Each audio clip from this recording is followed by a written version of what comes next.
You'll let us know.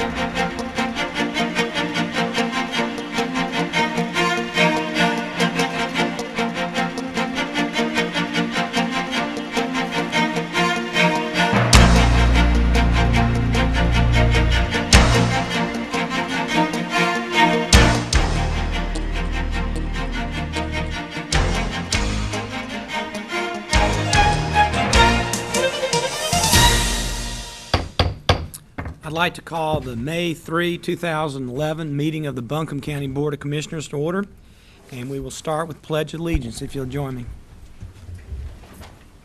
I pledge allegiance to the flag of the United States of America and to the republic for which it stands, one nation, under God, indivisible, with liberty and justice for all.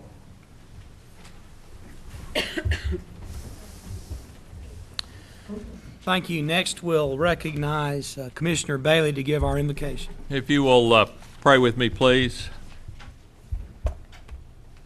Lord, we have so many blessings and so many needs to pray for. We pray for the family of Chief Warrant Officer Terry Vanador from Mills River, who was buried yesterday, who gave the ultimate sacrifice defending our country. We pray for the families of the 15 men from Western North Carolina who previously gave their ultimate sacrifice. And likewise to the men and women wounded in battle and those who have served our country. We pray for those men and women who continue to defend our country and ask that they return home safely. We pray for the Navy SEAL unit, whose courageous actions brought relief and unity to our country, to the President and the members of his staff for bringing justice to us all. We also ask prayers for those families who were the victims of storms last week. They begin to recover from their many losses of life and property. And finally, we pray for the people in this room, especially to this board, that our discussions will be to the benefit of all the citizens of this county. And for all these petitions we pray. Amen. Amen. Thank you. In accordance with the Code of Ethics adopted by this board, it's the duty of every board member to avoid the actual or potential conflict of interest. Does any board member know of any known or potential conflict of interest today on any matter coming before us? Nope. No, sir. All right, then we will proceed. Is there a motion to follow the agenda with the exception of pulling the social media policy to new business as has been published? So moved. Been a motion by Commissioner Peterson. Is there a second? Second. Second by Vice Chair Stanley. Any discussion? All those in favor say aye. Aye. All opposed, no. The motion, including the passage of the remaining consent items, has been made 5-0. Good news. Mr. Charlie Jackson with Appalachian Sustainable Agricultural Project, if you'll come and talk to us about your great work. Thank you. Thank you for having me here today. In a discussion with Carol Peterson a while back, we were just talking about how in these down times our farms and markets have really done well. This has actually been a growth in the last couple of years in the vibrancy of our markets and some of the activity that's going on. And Carol said, well, that's good news. Why don't you come talk to us about it? And you know, Buncombe County is the center of this. We're the local food center of the country right here now, and this Buncombe County is right in the middle of it. We're being looked at from communities all over the country about what's going on here and the revitalization of agriculture and the entrepreneurship that's going in the development of markets. So, last year the commissioners partnered with us and supported some promotions of the farmers markets. And I don't know if you've seen these yet, but we're going to show them some commercials that were done promoting the farmers market. So maybe we can look at those first, and I'll tell you a little bit about what's going on with farms.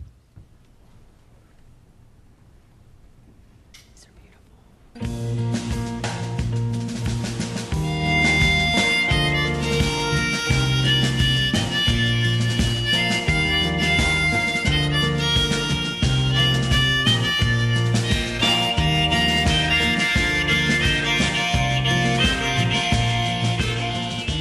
Visit your local tailgate market and fall in love with the freshest, best tasting food around. Find your farmer at mountainmarkets.com.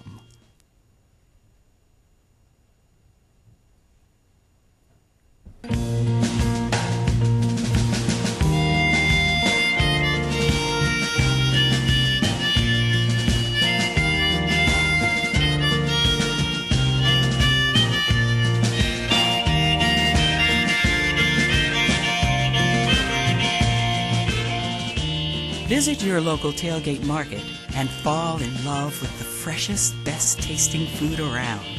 Find your farmer at mountainmarkets.com. Thank you. That was Flying Cloud Farm out in Fairview in that last one, in the North Asheville Tailgate Market. Buncombe County has 12 farmers tailgate markets now. They're doing about $2 million worth of business annually. That's $2 million that's staying here in the community, that's supporting our local farms. They're growing every year. We're seeing tremendous growth every year in the markets. It's really exciting. Nationally, we've seen this kind of trend in farmers markets, but again, we're leading the state, we're leading the country in the development of these markets. And I encourage everybody to get out to the Asheville City Market, the North Asheville Tailgate Market, the Weaverville Market, the number of other markets that are out there now you can find at that mountainmarkets.com or .org. Another thing that's really exciting that's happening is there's community-supported agriculture farms, and that's where you can buy a subscription to the products of the farms for the year in advance. We held a Meet the Farmer Day downtown in Asheville and had markets from Buncombe County come. We had 20-some farms come to sell their shares, and they did about $30,000 worth of business in the 3 hours that we held that, selling their shares to their farms for that year. And that's exciting. The growth in the community-supported agriculture farms here has just been amazing. When we did our first local food guide 10 years ago, there were about 3 or 4 in there. There are about 80 in the Western North Carolina region now. And also at the farmers markets, this year we began taking the EBT, the electronic food stamp program, and that's at the Asheville City Market, and right now it's the only market around here that's taking that program. And we have different programs there so that it's a fun place to bring your family. We have something called the Kids Corner Market there so that you can bring your kids and have a good day out at the market. The Asheville City Market led the Southeast in EBT sales at farmers markets for the last 2 years. And we expect that we're going to do that again this year. And hopefully sometime this year, the North Asheville Tailgate Market will also be doing the electronic benefit. They can also take credit cards and debit cards there at the markets now, too, which is also exciting. Charlotte Street, right down the road. You can almost see it from here. We'll walk out after the meeting. I'll show it to you. But it's just right over the hill here, and you can look right up at the courthouse at it. Oh, it's wonderful. Saturday mornings. Other things that are going on here is that we have a program called Get Local. We're working with the Asheville Independent Restaurant Association and other restaurants in the area to feature a local product every month of the year. We have something like 20 restaurants now that are signed on to this program featuring these local products. You know, it's really tough to open a restaurant in this town now without saying you're going to buy from a local farm, and I think that's a good trend, and we need to make sure we keep it that way. But that's going very, very well now. Buncombe County schools are also buying from local farms. We have a farm-to-school program. We're also managing a chefs in school program where we're bringing chefs to school to cook with children. And that's part about really integrating farms and our local culture, the healthier eating that comes from being connected with food. Buncombe County has been a real leader in that. And the number of chefs that are going to school and the number of kids that now are seeing how food is prepared are in the thousands. We're doing thousands a month now. And again, you're welcome if you'd like to participate in that and volunteer in some of those programs. Please contact me or go to our website and find out how to do that. I gave all the commissioners a report. It's called Growing Local. It's the implications report. It's the what we felt were the kind of important, the take-homes, the recommendations from a 300-plus page research project that we did to quantify the potential for shifting to a more locally based food system in Western North Carolina. And this was published in 2007. And so you didn't have to read the whole 300, which you're welcome to do. It's on our website, 300-page report. when we measured this in 2007, we determined that it was $450 million worth of demand for locally grown food in western North Carolina, and that's $450 million worth of food that we actually eat here that could actually be grown here in western North Carolina. So there's tremendous potential, and as the commissioners have in their strategic plan and their great support of preserving farms in Buncombe County, you know, the best way to support a farm is for a farm to be able to make a living farming, and they want a farm, and that's what's exciting. And we really appreciate all your support in helping with the tailgate markets and other things to make sure we're keeping our farms supported. And one of the ways that we've made sure that you can find locally grown food no matter where you are, so if you're not buying direct from a farm, you're at the grocery store, you're at Ingles, you're at Green Life or somewhere else, is that we have an Appalachian Grown program where we're actually certifying farms.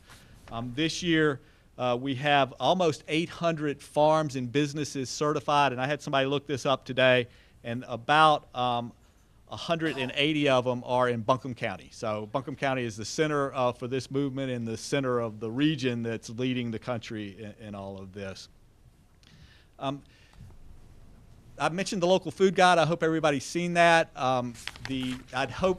Our expectation was they were going to drive up a big truck today and drop off about 50,000 copies of it, and they didn't. They're going to be here tomorrow, so I'll have to get you some tomorrow. Unless you want to hold the meeting, wait, and we'll do it tomorrow. But, this year, the 1 millionth copy of the local food guide will be distributed. This is our 10th year of producing this guide, and it's just a great, I think, measure of the interest in local food in the region, the great demand in local food. It's over 100 pages now, and has been tremendously successful. And so you're all invited this Saturday out to the Highland Brewery at their tasting room, where we're going to have a big local food guide release party, and it's going to be from 4 to 6. There'll be music, there'll be some food from Tupelo Honey, there'll be great Highland beer and other things going on out there. So I hope you all can make it to that. Another event we have coming up that's really Buncombe County is the center of is the Family Farm Tour. That'll be June 25th and 26th. And on those 2 days, you can buy a button and you can take your whole carload out to one of 41 farms. We have 41 farms on the tour this year, not all in Buncombe, but Buncombe's right in the middle of all of this. And last year we had over 4,000 farm visits over that 2-day weekend. We expected it'll be even bigger this year. So I hope you all look for that and take the opportunity to go out to one of these wonderful farms. Let's see. The other thing that I just want to mention real quickly is that that we also do a local food guide for kids, and it's based on the local food guide, but it's one that's telling the kids where the gardens are in the communities, where the schools are that have school gardens, where the farms are that welcome children out there for a good farm experience. And in Buncombe County, it's right now it's only in Buncombe County that we do that particular publication. So lots of good things going on. Our farms are, if not thriving, they're doing really well. I think thriving is a good term for them, and I think that we're going to see growth in the number of farms. We got a lot of new people coming in, a lot of excitement around this, a lot of economic activity as well. I appreciate your support for the markets, the wonderful work that you've done with farmland preservation, and we thank you, and keep it up. Thank you. Thank you, Mr. Jackson. Any questions before he sits down? I'm getting ready to ask you a hard question, which is, because really, local farms are about so many good things. I mean, obviously, eating healthy, and we like the environmental impact. But I think this board is behind you because it really translates into jobs for people and in economic investment at home, and we like that. So do you have any sense of how, like, the dollars spent converts? I mean, I know it has to be some, like, formula converts in local jobs around here. Well, one of the things we did a few years ago as part of that research project was we looked at, for the farmers markets, was that the reason people came to town? Do they spend more money when they're in town? Was that their primary reason for being here? And for a large percentage of it, it was their primary reason for being here, and they did go out and spend quite a bit of extra money. I can't remember what it is right now, but it was important for also the fact that the markets are doing about $2 million worth of business, and that's $2 million that's staying right here with our farms. It's also doing this other type of activity. Tourism's our number one economic driver. This is we're Foodtopia, Right. and so it's also really connected to that. A lot of what I think is going on with agriculture, one thing is we've gone through a period in the last half century where we lost 70% of our farms in western North Carolina. We're in a a period now where we're stabilizing that, and I'll boldly predict by the next ag census we're actually going to increase farms, and it'll be the first time that's happened in probably 50 years. And Nice. and so there's a job retention and job growth just direct that's coming Right. with new people coming into farming. So it's got an overall impact. We all know that there's a quality of life here that's connected to the beautiful landscape that includes farms and the fact that we all have access to wonderful food. That I'll get that complete number of the It's a hard overall question, impact, yeah, but it's there, and it's a tough thing to figure, but it's there. But I just think it's important for the public to understand there is that correlation between supporting your local farmer and jobs in the That's right. community. So. Yep. Well, and this movement has also spawned. I mean, I think the reason that the beer craft industry is here, and the reason that all these artisan food products are coming up, is because we're all better connected to the food and where it comes from. We want to know that it comes from our community, and so all of that is connected to this as well. And what was the number, or was it, did you say 2 million for the sale of the farm At products? the tailgate markets right Tailgate. now, we've got the actual sales data from a couple of markets, and so I'm trying to figure out what the rest of it is, but I would say it's a minimum of $2 million a year. The Asheville City Market down here is doing about $700,000 a year in its third year of operation. It's been growing at about 20% a year. And how many markets did you say there were? 12 markets in Buncombe County. Wonderful, gracious. Question, Yes, sir. how many folks are raising hops now? A lot. It's going to be interesting to see what happens when all those hops get ripe and are ready to go to market. But there are several out, not just, I don't know, There the paper had something in it, and believe what's in it. Quite a few but, that are doing it now. All right, any other questions? Well, thank you so That's much. why right here, I think. I want to know what your recommendations are, spreads to use among the low-income people that really gets the food stamps, who don't know about that, and I am a a good question. representative of the low-income people. I'll give you my card right now, and we try to work through the different agencies that are working with low-income communities.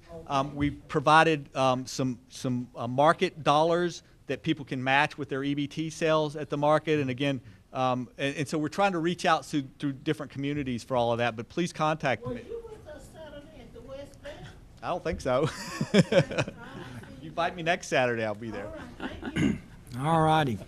Thanks so much. Charlie, thank you. you. Wonderful, innovative programs, because that is a goal. When we had our retreat, that was one of our top goals, was to encourage people that want to farm with the farming possibilities and preserve farmland. So thank We're you so just at the much. start, too, which is what's really, really exciting. Well, I hope that you all will agree that this was a great way to start this meeting today, and this sir. definitely is good news for Buncombe County, and thank you very much for being here. Thank you. Thank you, Charlie. Next, we'll have proclamations, Special Olympics Day. If y'all will come up, and Commissioner Peterson.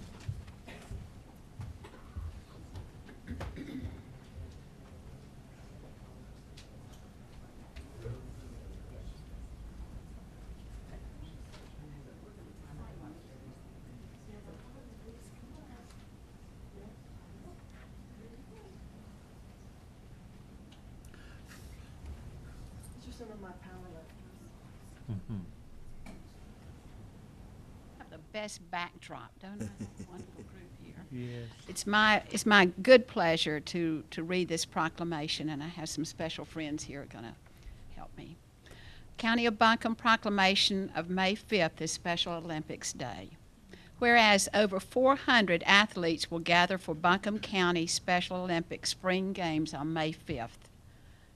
2011, and whereas athletes will compete in track and field events to celebrate their gifts and abilities, and whereas many of these specially gifted athletes will show how they are able to succeed and to inspire, and whereas through Buncombe County Special Olympics, friendships will be established between volunteers and athletes, and with the help of a host of citizen volunteers, the athletes from Buncombe County will enjoy the fellowship of their Special Olympians, as well as earn the respect of many others.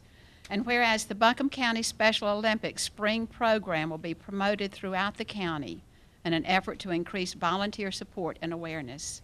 Now therefore be it proclaimed by the Board of Commissioners for the County of Buncombe as follows: that Thursday, May 5th, 2011 will be and is proclaimed Special Olympics Day in Buncombe County. that citizens will be urged to take part in the programs scheduled for this week, and that the athletes that compete in these games have fun and great success. That this proclamation be effective upon its adoption. And, Mr. Chairman, I recommend the adoption of this very special proclamation. And a motion, is there a second? Second. Motion by Commissioner Peterson, second by Commissioner Bailey. Any discussion? We have a gift for each one of the county Wonderful. Please come. commissioners. Do you want to give this to this lady? We need to vote. Look like Tennessee orange to me. This is a secret that's on the door. Thank you very much. Thank you. I appreciate it. Thank you so much. Appreciate it. Thank you very much. Appreciate that. Thank you, pal. Thank you. Thank you, sir. Thank y'all for your support. Thank you, Grace. And I would like to say, I do plan to be there Thursday morning, and I think with this orange shirt on, we'll definitely stand out in the crowd. Well, you'll stand out at night because they glow in the dark. Oh, good.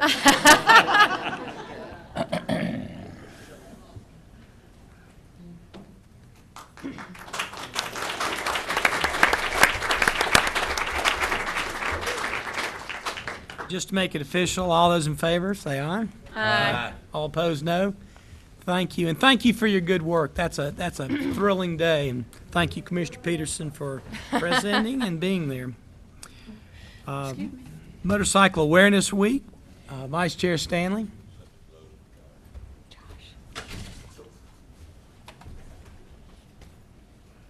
you run out and give that to Grace? Thank you very much.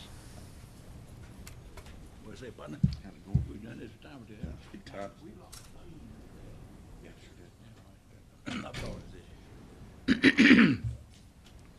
We've done this how long? What year is this? 10th year, I believe. I think I've done them all. Yeah, I believe so, sir. I used to own one of those little Harley bikes, and wife wouldn't marry me till I sold it, so. I might have made a mistake, but she didn't hear that. Strike that from the record. Folks, this is a proclamation from the Buncombe County Board of Commissioners, and I'd like to say this, that our community and the motorcycle community lost a great, great citizen and biker in Gene Loomis this past year. He was a great man, did a whole lot of things for the Toys for Tots and those kind of toy run and those things. And Gene was a great, great guy. We miss him. Proclamation of Motorcycle Awareness Month. Whereas Ashland and Buncombe County motorcyclists have band together to actively promote a more positive image of motorcyclists, promote fair motorcycle legislation, and to ensure motorcyclist freedom. And whereas these motorcyclists are also working to eliminate prejudicial attitudes toward motorcyclists and promote participation in public service programs.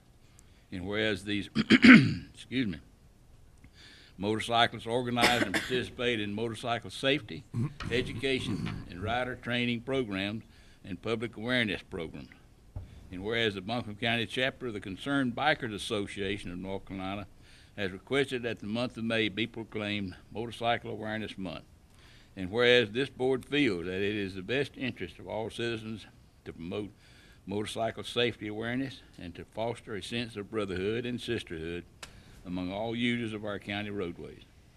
Now therefore be it proclaimed by the Board of Commissioners for the County of Buncombe as follows. That the month of May 2011 be proclaimed Motorcycle Awareness Month in Buncombe County. That all citizens of Buncombe County are hereby encouraged to join area motorcyclists in an effort to promote to improve traffic safety, increase motorcycle awareness, and that this proclamation be effective upon its adoption. Mr. Chairman, move the adoption. Second. A motion by Vice Chair Stanley, a second by Commissioner Peterson. Is there any further discussion?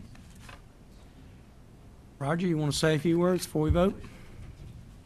Let me get a picture of that thing. All right. All right, like Bill said, this is the 10th year I myself have done this, and I'm very proud every year to come up here and do this, and very proud of our commissioners that y'all have continued to do this. last week I got from the city of Asheville. I do this every year from both the city and Asheville and the county. We've also got a bill before the legislators and representatives to make it a statewide proclamation that May is Motorcycle Awareness Month. We're still pushing for that. Even when they do that, I'm going to still continue to do this as long as I can because I like to have it here on the local level. I think it's more personal. We're also doing our billboards again this year. We'll have the one up there on 240 across from Jackson's. We've also added another one in this year. We're going to have it up on 2570. We've got a little bit more in the budget. We're going to do this. Another thing that we're really proud of that I'm very proud of too is our motorcycle safety awareness program we take into the high schools. This is a program we started up, I guess, about 6 years ago that we take in the driver's ed classes. And it's a 1-hour program. It's like we do it through our volunteers, through our chapter. And we can't hit every school. We can't do them all just because we don't have the resources and stuff. That's another thing we're working on, trying to get the state to implement this as part of the regular program, just because we feel that's a great time to get the message out on motorcycle awareness. Then we feel that once we do this, we can branch out and start hitting some of the civic groups, you know, make a broader impact. But that's our other things. Mm-hmm. Some of the things we got going on is some of our legislation. It's one of the other big things we do through the CBA is we work to protect and preserve our rights as motorcyclists through the legislative process. And it's just we keep an eye on what's going on, what legislation is being introduced, being voted on, and we keep abreast of that and keep in contact with our representatives. I personally sat down with a lot of local House and Senate reps and had personal conversations about some of the legislation, and we'll continue to do that and try to educate people, motorcyclists and the general public, on how easy it is to do that. It's something very easy to do, and we all need to be more involved with it. I'd also like to take the opportunity to give a shout out to my fellow members of the PGR, Patriot Guard Riders, who were out twice this past week, 2 escorts. And that's something I'm very proud of also. And one thing I can say is all the time I've been involved with this, ain't seen none of those Westboro people here around the Asheville, Buncombe County area, and I think they know better than to come around. One thing I can say. That's a good So once thing. again, I'd like to thank y'all and hope to see you again next year. There you go. Thank you, Roger. All those in favor say aye. Aye.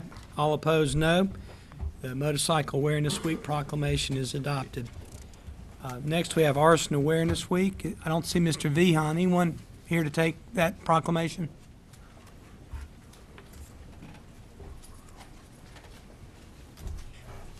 Thank you all for being here. Hey, that'll help. Who got what this? So thank somebody. Do you want to read it or not? Then let me go ahead with the proclamation for Arson Awareness Week, and I think it's one that we all need to listen carefully to, because if you don't hear these numbers, then you don't understand why we're doing this proclamation. Whereas the U.S. Fire Administration reports that there are an estimated 210,300 intentionally set fires each year, resulting in approximately 375 deaths and 1,300 injuries across the United States. And whereas in Buncombe County in 2010 there were 25 set fires that resulted in losses in excess of $1 million. And whereas public awareness is a great deterrent to arson, bringing attention to the seriousness of the crime and its effects on a community. And whereas local arson investigation by fire professionals in Buncombe County and the city of Asheville has resulted in 8 arrests in 2010. And whereas arson can devastate a community and cause the decline of a neighborhood through increased insurance premiums, loss of business revenue, and a decrease in property values. And whereas citizens can reduce the likelihood of arson by reporting unusual activities, along with implementing improved internal and external security for homes and businesses. Therefore it be proclaimed by the Buncombe County Commissioners, County of Buncombe, that the week of May 1 to 7, 2011 be proclaimed Arson Awareness Week, and that this board does hereby commend local fire professionals and law enforcement for their work to investigate the crime of arson and to educate the public on the effects and prevention of this crime, and that this board requests all citizens to report any suspicious activity to a law enforcement professional and to become acquainted with the signs and seriousness of arson. Mr. Chairman, I recommend that we adopt this proclamation for Arson Awareness Week. Second. A motion by Commissioner Bailey, a second by Vice Chair Stanley. Any discussion? All those in favor, say aye.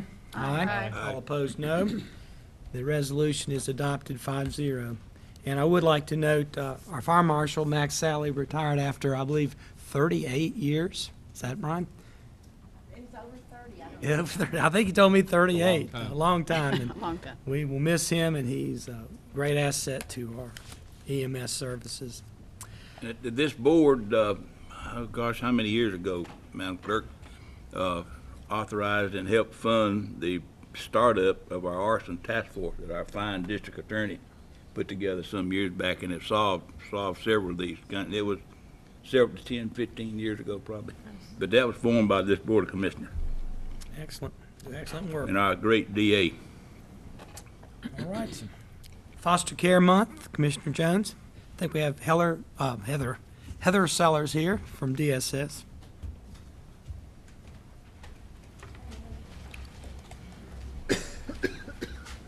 May's a big month, and to round out May and the proclamations, we're going to recognize Foster Care Month. And this proclamation reads, whereas the family serving as the primary source of love, identity, self-esteem, and support is the very foundation of our community, and whereas in Buncombe County the lives of hundreds of children and families are disrupted every year by crisis or conflicts in their homes, and whereas in Buncombe County there are over 200 children and youth in foster care, care that provides a safe, secure, and stable home along with the compassion and nurture of a foster family.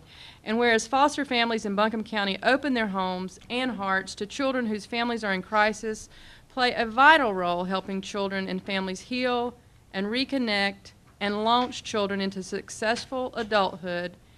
And whereas foster families are an invaluable resource and perform an extraordinary service by working in partnership with agencies to nurture children and provide an opportunity for healthy growth and development, now therefore be it proclaimed by the Board of Commissioners for the County of Buncombe as follows, that the month of May 2011 be proclaimed Foster Care Month in Buncombe County, that all citizens be urged to recognize the important role foster parents play in the life of our community and be urged to volunteer their talents and energies on behalf of children in foster care, and that this proclamation be effective upon its adoption.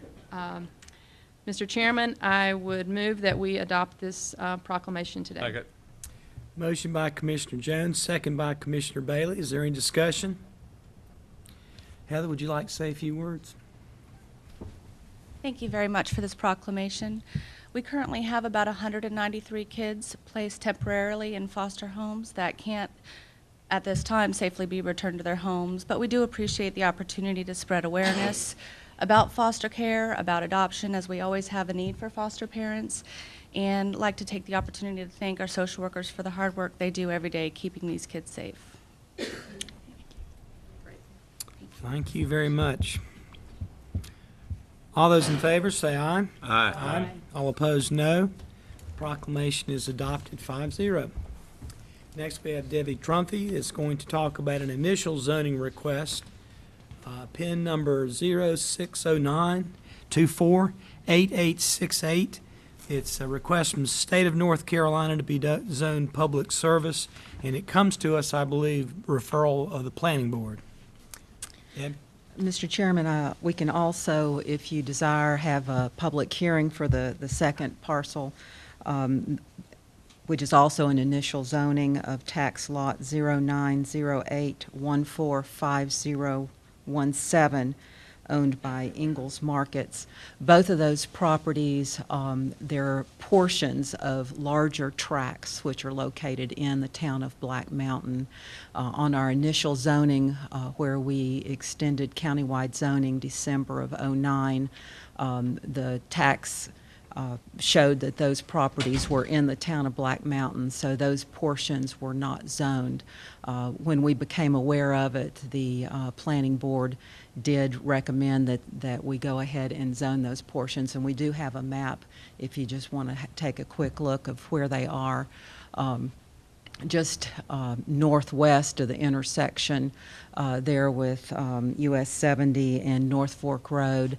The smaller portion is the Ingalls tract, and the larger one is the state of North Carolina The Ingalls is about 1.5 acres of the larger tract, which is about 15.5 acres. And the state of North Carolina is about 13 acres out of a 107-acre tract. The planning board held a public hearing on this zoning on April 18th on both of these properties. They are proposing or recommending that the state of North Carolina parcel be zoned, or portion of that parcel that's in the county's jurisdiction be zoned PS, and the portion in the county's jurisdiction of the Ingalls portion be zoned EMP. Planning board did, at their hearing, find that zoning is consistent in both cases with the land use plan, and there was no public comment at all offered on either of those properties, and unanimously recommend this zoning change. And if you want, it would be okay to hold just a single public hearing and hear comments for both of those parcels at the same time, but then we'd ask that you hold a separate vote on each one. All right. Let's do that. Do you Is have that any- pleasure of the board? Yes, sir. One public hearing and 2 votes. It looks like it's right adjoining the quarry there, is that right? Am I That right? is just east of the quarry. Okay. All right, any questions before we start public hearing? No, sir. All right, well, let's call a public hearing on both requests for the PIN numbers indicated, State of North Carolina and Ingalls in Black Mountain area. I'll declare that we'll start the public hearing at 5:07. Anybody wish to comment tonight? Mr. Rice, if you'll give your name and where you live. Thank you, Mr. Chairman, members of the board. Jerry Rice from Canada. I'd like to know, first time you did the zoning, it was appealed, then it was thrown back to you, and you fixed it again. And was this missed both times? And is this a correct procedure to do it by the zoning board and here? Is this a correct procedure, or should it have been done in the last public hearing that we had on the maps? It should have been presented. Was it not on the maps? Question. Okay, we'll get that after comments. Any comments?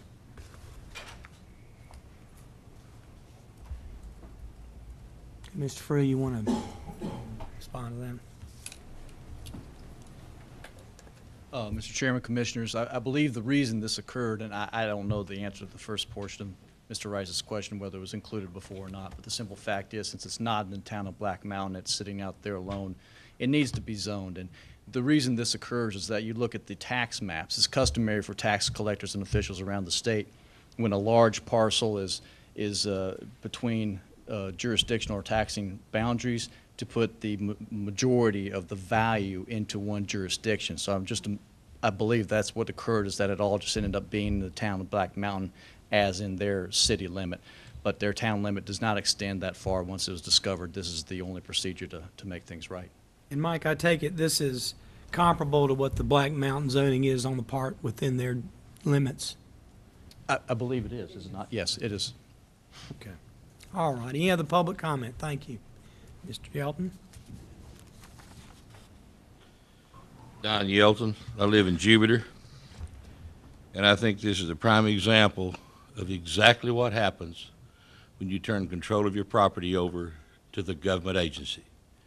And I would strongly suggest that each of the commissioners read the 1848 Communist Manifesto, which spells out that private property, destruction of, is one of the favorite major tenements of the communistic belief, and that a democratic society will let them implement those things little by little, because everybody covers their own you-know-what, and they don't care what their neighbor does, but they want it done their way. Therefore, the majority rules, and the majority ends up telling the minority what to do.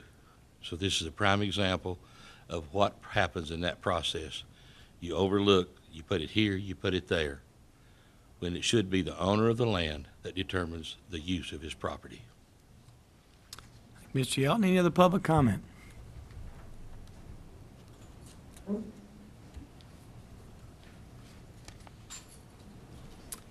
If not, I will declare the public hearings on both tracks over at 5:11. We will vote on these separately. Is there a motion on the first? So move on the first item. Second. Motion by Commissioner Bailey, a second by Commissioner Peterson. Is there any discussion of the first parcel, which will be the state of North Carolina, to be zoned public service? I will just say I find it consistent with our current land use plan. All right. All those in favor, say aye. Aye. All opposed, no. The first Mr. initial. Chairman, I move to pass the Ingalls property. Second. Motion by Vice Chair Stanley, second by Commissioner Peterson. Any discussion of the second track? Once again, this is consistent with the land use plan of Buncombe County. Call the question. All those in favor, say aye. Aye. All opposed, no. This is also zoned as requested. County Manager report. We have Barbara Henshaw, who's a regional ombudsman with Land to Sky, and Don Diebert, chairman of the committee of the Adult Care Home Community Advisory Board. Thank you both for being here, and thank you for your good work.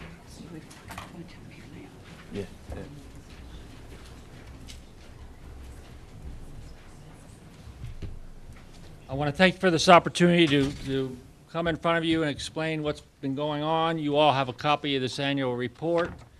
This report covers January 2010 to December 2010. But what our committee does is what we'd like to do is invite one or more of you to come to one of our meetings. We meet the third Friday of every month out at the Land of Sky Regional Council. You'll hear a lot more input, get a lot more information than we can provide today, of course. We extend the invitation to each and every one of you to come out and be a part of one of our meetings. Last year, the year 2010, we visited 82 adult care homes in the county, in the city, with a total of 1,240 residents. On all these homes were assigned to the committee. We have about 4 different strategic areas that we go out. We have groups that go out and visit these areas on a quarterly basis and some on an annual basis. Our volunteers covered about 500 hours of their time and drove about 3,380 miles, serving these homes, as I said, during the 4 quarters of the month. At our meetings, we have a representative of the DSS, Department of Social Services. We have a representative of the Land of the Sky. So we are aptly covered. If we have any grievances, we talk about those. We either report them to DSS or the Land of the Sky, who are the paid professionals that will put more input into the program and check those grievances out.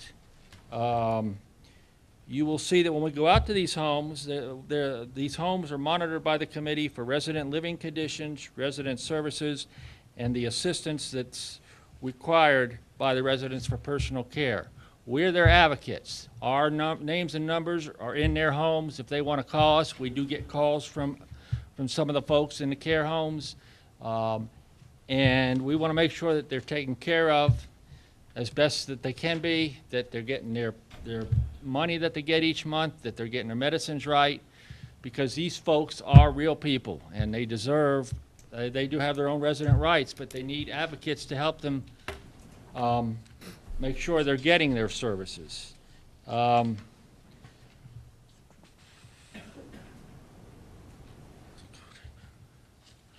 If you may be somewhat familiar with the 2011 Medical Facilities Plan. This is a plan where the family care homes, the ones that have 6 beds or less, are not required to be included in this count and therefore do not require a certificate of need. That we are continuing to increase our number of family care homes. In 2011, we've already had 5, or we're in the process of having 5 added to that number I gave you earlier, 82. We've also had a few that have closed down because of whatever reasons. But there are a lot of family care homes out there, a lot of residents, and they need the advocacy because they have rights, and we want to make sure that their rights are taken care of. Because there is no certificate of need requirement, there are at least 5 of these, as I've told you, that are under construction and may be about to open or may be open, which is going to require more volunteers to go out and visit these and us to probably rework our groups, which we have already done that. And this is going to be additional caseload on the Buncombe County DSS and the adult care home specialists who provide the adult protective services and the ombudsman program. That is a new item that has come up this year, and we hope that that will be addressed further. As you know, the special assistance program consists of 50% state and 50% county dollars. And in Buncombe County's share last year from January to December was $3,946,789. And that was increased from the fiscal year before, 2009, by $72,175. So the needs are great out there.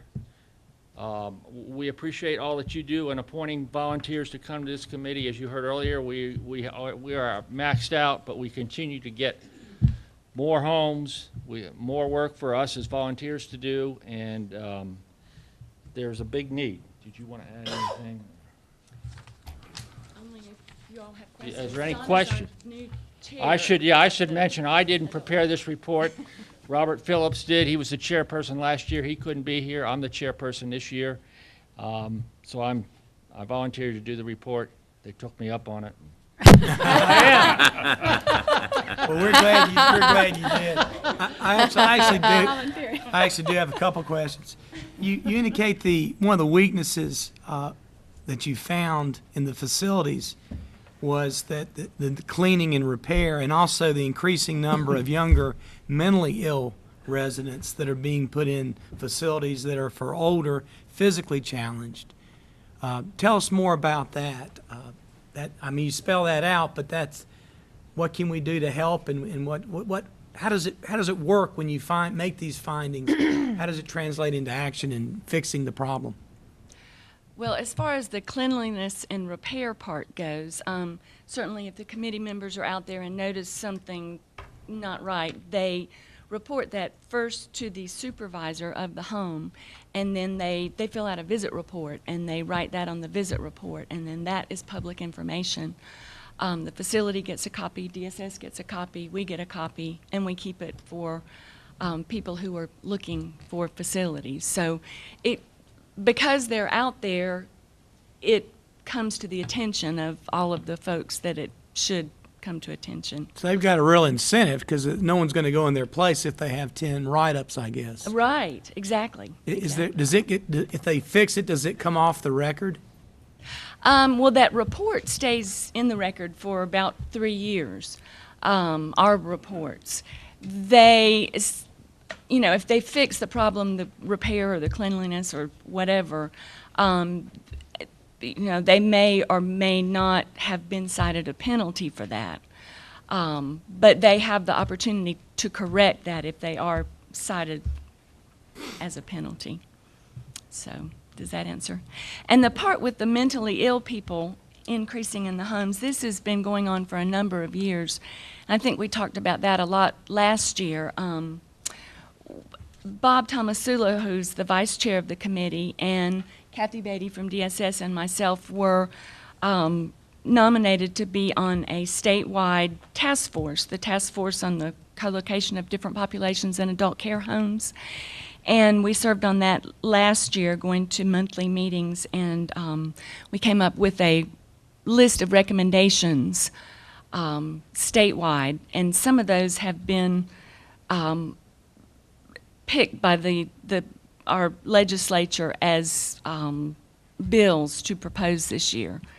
So we hopefully made some progress, but it's a continuing situation, continuing problem.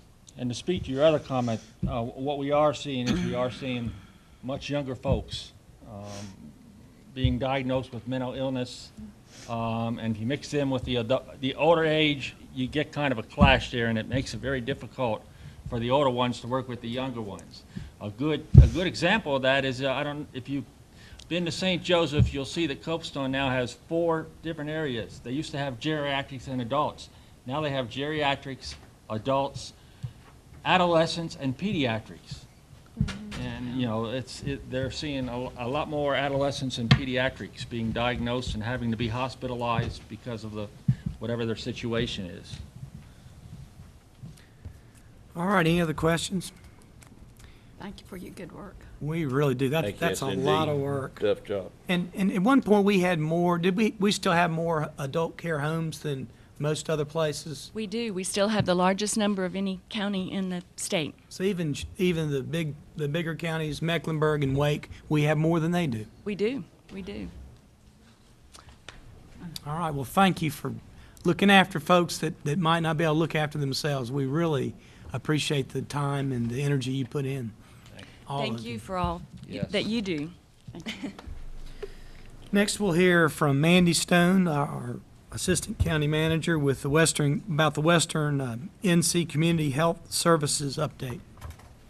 Mr. Chairman and Commissioners, I'm pleased tonight to bring you an update on our contractual agreement with Western Carolina Community Health Services. I do have a brief PowerPoint. I'm going to do a very brief introduction, just reminding the board and the public of what our goals were and what your instructions or directive to staff was and where we are, and then introduce the individuals here from Winches as well as those here from Community Care of Western North Carolina, and they'll do an actual presentation on the actual work.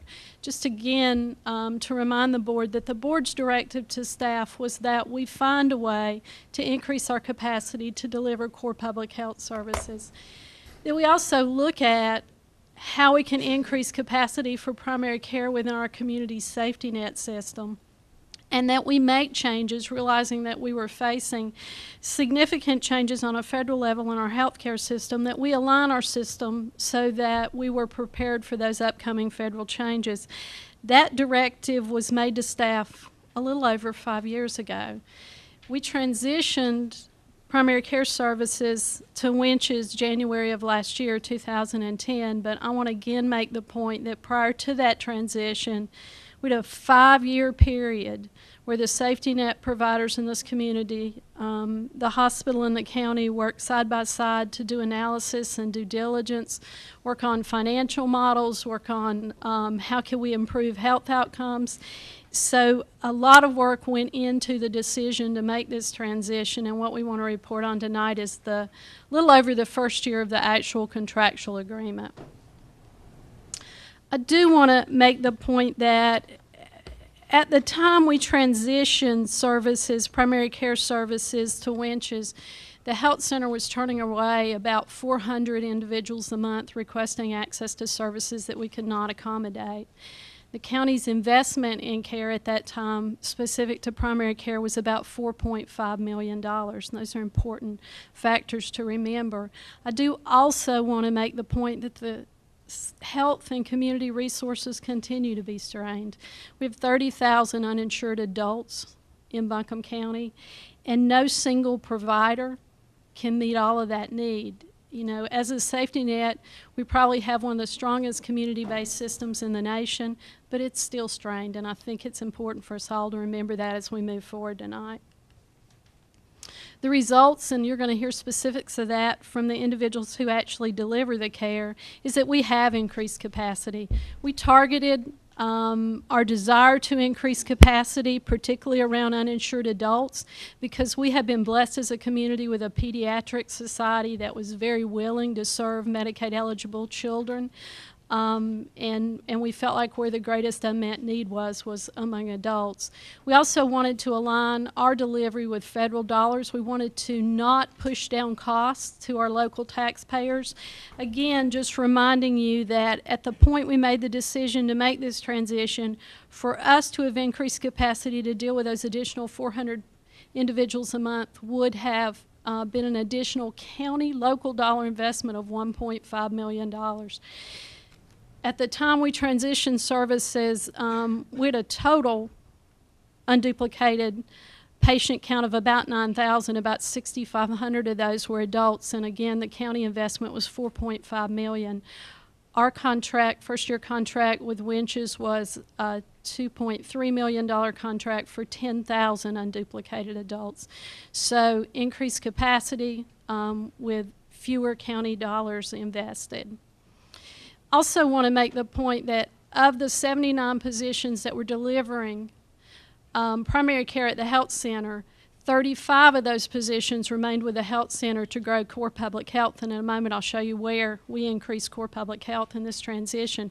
Again, core public health being those services counties are mandated by law to deliver in North Carolina. Of the remaining positions that did not stay with the health center, part of the transition and planning work with Winches is that they interviewed and offered positions to almost all of those individuals at the time. So it was, we tried to be sensitive to the fact that our staff had delivered high quality services for many years, and we wanted to make the transition supportive to our staff as well as responsible to the taxpayers, and ultimately making sure we provided the best level of care we could to the consumers who needed this service. Just briefly, if you look at these changes, you'll see that in the course of this transition, before the transition, 34% of the public health department's budget was around clinical services. That now sits at about 16%. In the areas where we increase core public health services, a 10% increase in community protection and preparedness, things we're mandated by law to do, a 6% increase in school nurses, a priority of this board, believing that that's a way we both impact health of children and also do preventive and wellness care, and a 4% increase in community health promotion, all of those being the responsibility of the health department to deliver. I'm going to turn it over to two organizations who are going to present back to back. In terms of Winches, I want to acknowledge that Minnie Jones is here, in case anybody had not noticed that, founding member of the Minnie Jones Health Clinic. Carlos Gomez is here, although I don't think Carlos is actually going to do part of the presentation, but he is their executive director. And you're actually going to hear from Curtis Venable and Dr. Polly Ross, who is their medical director. Following Curtis and Polly, we also included in this presentation an update from Community Care of Western North Carolina. Community care is the system in North Carolina that manages, both from a fiscal and a health outcomes perspective, care to our Medicaid populations. We are honored to have Jennifer Way here, who's their executive director, and then who'll actually present for them tonight is Dr. Richard Hudspeth, who is their medical director and also a practicing physician at Mayhack. We think it's really important for this board to understand not only their partnership with Winches in helping to measure quality of care and deal with a very vulnerable, high-cost population, but their impact on our overall healthcare system in Buncombe County. Community Care of North Carolina is noted across the nation as one of the strongest managed care systems, and we have the best in the state without fail. So I know you'll be glad to hear from both of those groups. Can I ask Mandy a real quick question before yes, they ma'am. Go ahead. So, and this can be a follow-up via email Sure. too, because I'm kind of zero in, and the thing I like the most is the budget. So I'm assuming when you kind of look at 09 and 012, in 12, that the total dollar number per budget has been reduced It has been collectively. reduced. So I would like to know, so in a way, kind of that the percentages go up without knowing the dollars. You can't really know if that's an increase or a We decrease. increased the public health budget $998,000. So in the like course of that. this whole. Jim can correct me if I'm wrong, but I think that's pretty close. Right under $1 million was reinvested into core public health. That's awesome. Yeah. Could I just kind of get the breakdown how You it goes absolutely down? can. I mean, that is going to pay off tenfold down the line. I love that. I'd just be curious at how it went from the health promotion, school nurses. I'm just generically interested in that. So Absolutely. that'd We'll be show great. you the increase in each one of those. We'll send it to the Fantastic. whole board. I think, Paul, Dr. I'm going to start. Good afternoon. I'm Curtis Venable. I assist the folks at the fine, where's the presentation? With at WNC Community Health. Real quickly, I just wanted to note, who you're partnering with here, as Ms. Stone was talking about. WNC Community Health Services actually has three components. Three major components, and let me just real quick so that everyone is aware. First, Housing Works is an important partnership that WNC Community Health does with local public housing agencies, domestic violence agencies, et cetera, and they manage over 100 units of subsidized housing for HIV-positive folks, domestic violence, and other disabled individuals. One of the larger assisted living management entities in Western North Carolina. In terms of the Minnie Jones Clinic itself, what's important to understand about that is that in contrast to a lot of medical practices, this particular clinic wants to focus on, and you'll hear it stated in many different ways, but it will be a theme of the evening for many folks, in terms of integrated care, toward trying to address in a single location the whole needs of the low-income patient, which is in part of it is federally mandated as a federally qualifying health clinic, but also it has been one of the goals of the founders of WNC Community Health, driving into the Minnie Jones Clinic, that we want low-income folks to be able to receive the totality of their health care in one location, be it primary care that has quality care management, be it behavioral health issues that relate to their primary care and can affect their primary care outcomes, and dental as well. It's not up there, but also wrapped into it is a lot of pharmacy assistance. And all of these elements are, again, part of a partnership not just with Buncombe County, but also partnering with Mission Hospitals, Buncombe County Medical Society, with Western Highlands, other entities in this community, so that we can try and address the totality of the health care needs of these low-income, indigent, oftentimes very, very sick individuals in our community. As Ms. Stone was alluding to earlier, sort of the contractual elements, increased capacity, leveraging funds, and integrated care. Let me start with the issues, well, not the issues, but a basic quick overview in terms of the increased patient capacity. That was a goal, one of the key elements of this relationship, of this partnership. The contract was basically designed to ensure that there was access for 10,000 patients. What was actually delivered was, and these are unduplicated patients, 13,248. Sort of say it at the simplest level, you got more than you asked for, which is an important thing. And the key thing I want to say about this, and let me also just say the key on something that Ms. Stone also noted, was that a key element here out of the 13,000 was actually a very significant increase in access to indigent and other low-income adults.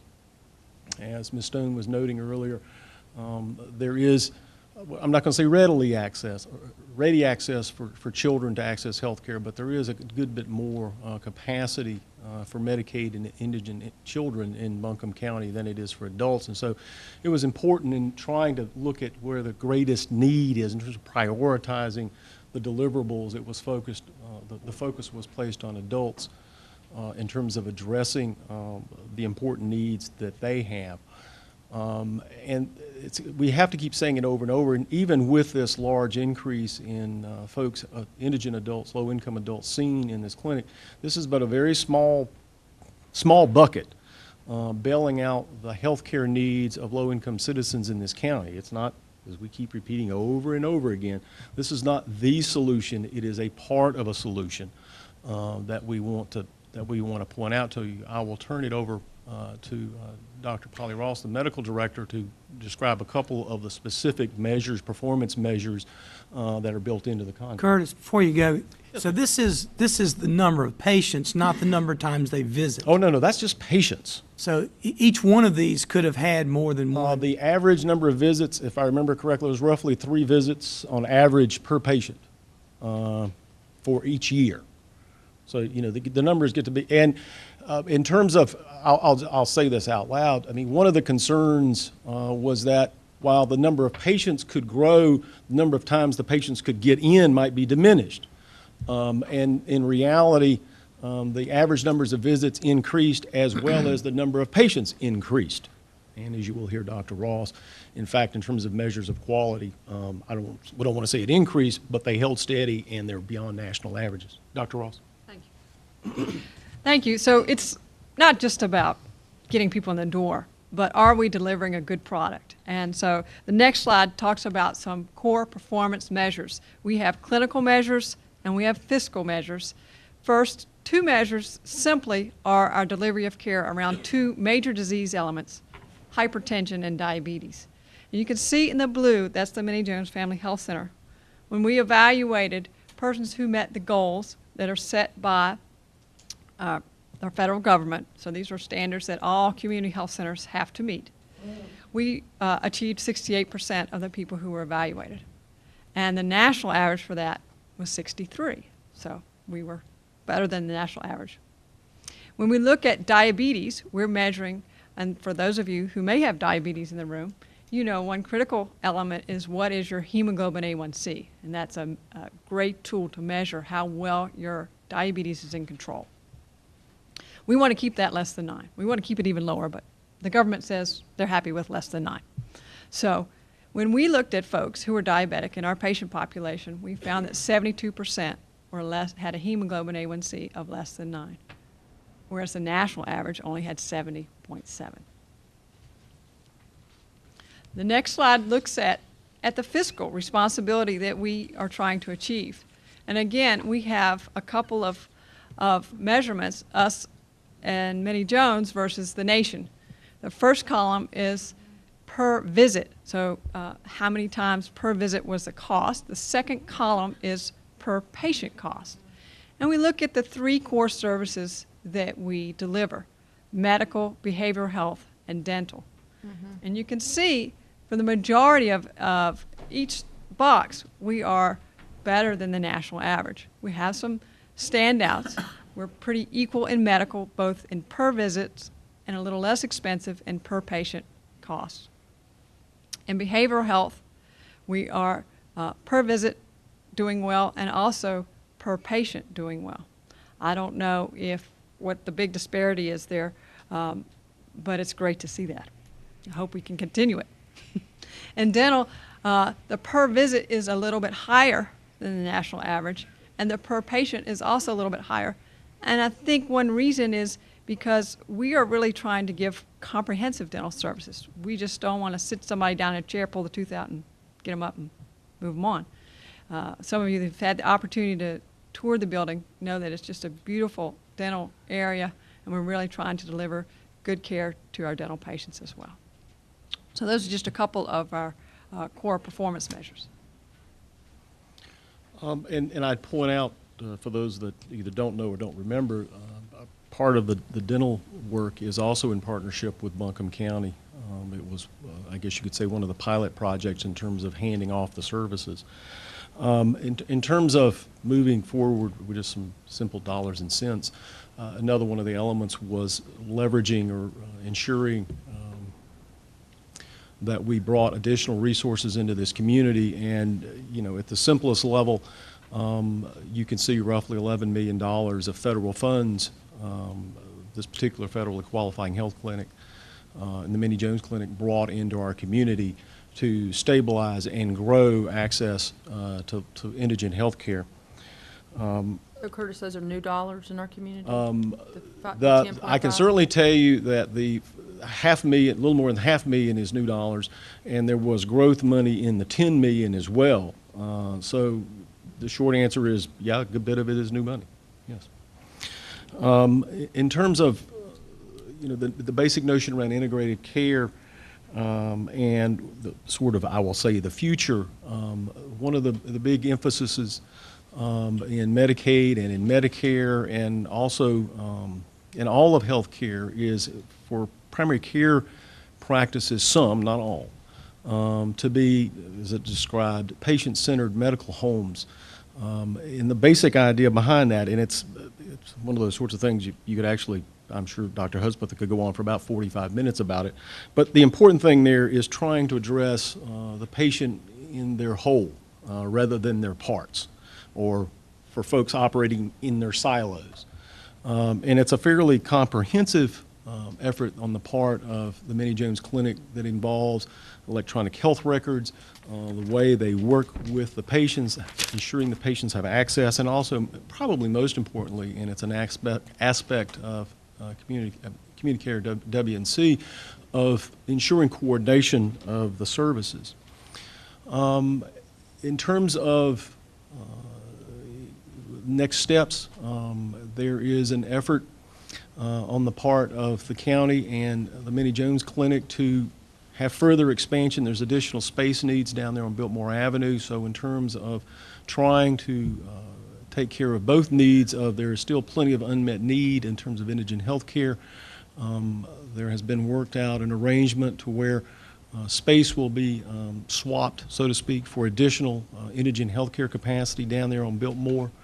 Another aspect of helping the Department of Health move toward its core focus of public health is the transitioning of the prenatal services that have been historically delivered at the health department, moving that to the Minnie Jones Clinic during the next year as well. Again, another furthering of the partnership with Buncombe County to ensure that your dollars are focused in the most effective and efficient way, and allowing your remaining county staff to focus on their basic core needs that they have.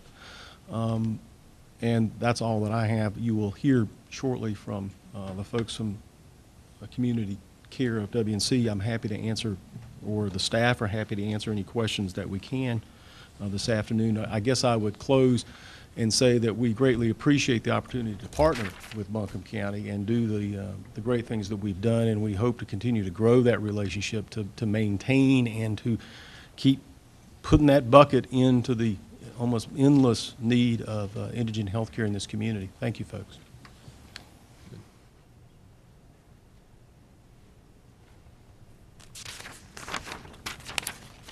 The medical director with Community Care, our executive director, Jennifer Way, we have been asked to present as an example one of the innovative ways that Winches is working with the care of these patients. And it's amazing, considering the amount of overwhelming demand, that you have done and had time to innovate a program with us.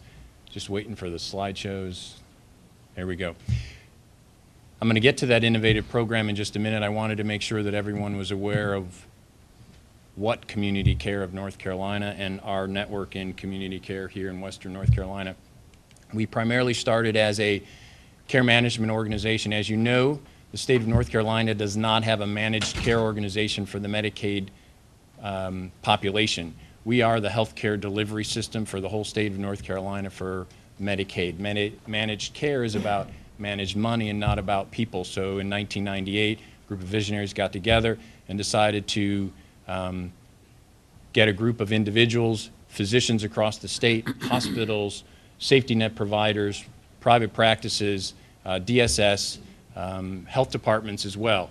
We cover every single county in North Carolina.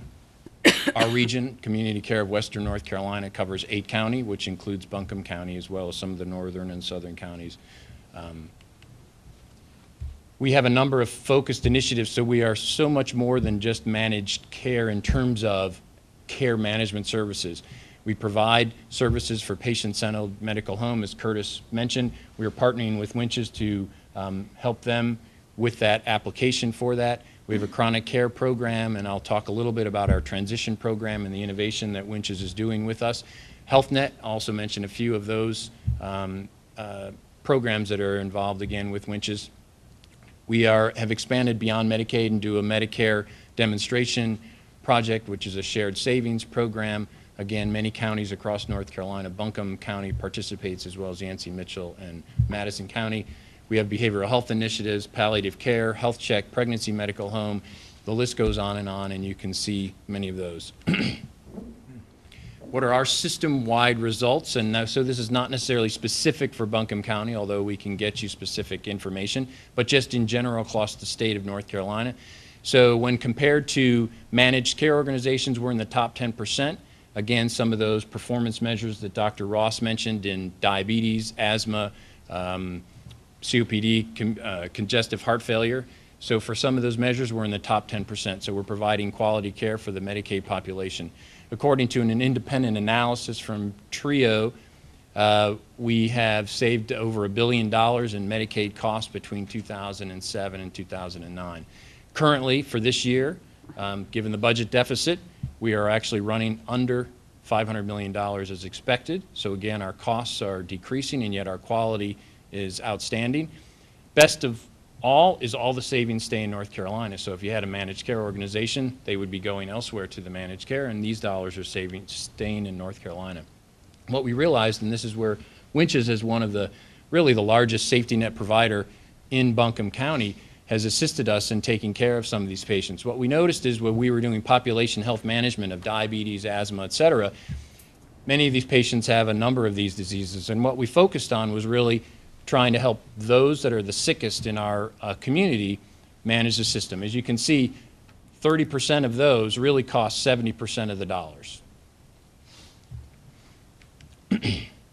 So what we designed was a hospital transition. So we realized that our readmission rates for some of these sickest patients was overwhelming and hurting, uninsured hospital bottom line, mission bottom line, Medicaid bottom line. So we have a pharmacist as well as a care manager embedded in the hospital, Mission Hospital. We have them in some of the other hospitals as well. They identify these patients. They touch base with these folks. We see them as they transition out from the hospital into their homes, and then we also get them into a special nurse clinic triage that's housed at Winches. So these folks that are identified for Winches patients or uninsured patients that may not have someplace else to go, we identify them. This is in a sense relief valve. You can see they're seeing 30% more. This provides an extra hand to the provider seeing them. There's a nurse that staffs this clinic. They make decisions about, does this patient have an acute need? If so, they get them to see a physician or another provider right away. If they don't have an acute need, then they're able to schedule a follow-up appointment that's important to them. What we know from transition is that if they're not seen within a certain amount of time by a primary care provider or some other healthcare provider, they have a higher risk for getting readmitted to the hospital, which again increases costs to the healthcare system. So we have 3 care managers, nurse care managers. Again, as I mentioned, they triage these patients. There were approximately 900 patients served. That has increased. So again, this just started last year, and it takes a while for a new program to get started. And about 280 of those were Medicaid patients. At least 50% of these patients that were seen in this clinic were uninsured patients as well. There were a number of Medicaid patients that were assigned to Winches that were discharged from Mission Hospital that had Medicaid that were not served in this clinic. That's not to necessarily say it was all capacity issues, although when you're running 50% uninsured, there is a capacity issue. But it's also just getting in touch with these folks again, bringing them into the clinic as well. What we have is this navigation system. So our healthcare system is challenging and fragmented, and many of these folks have a hard time becoming trying to navigate the system. So the care manager provides for that, for any referrals that Winches might do, for medication assistance. They have a wonderful medication program as well in their clinic. There are a number of aspects that are covered, whether it's acute care, preventive care, chronic care, management of chronic disease as well. We use information technology, so we work, our care managers are connected into their electronic health record. They're able to communicate with providers through their electronic health record. We also have a statewide organization or a statewide information system that allows our care managers to communicate with each other, as well as we have what's called a provider portal, which allows doctors like Dr. Ross to access information on Medicaid patients to help better serve them. What was their compliance with their prescription rates? Where were they seen? Why were they seen? What were their health care costs, et cetera?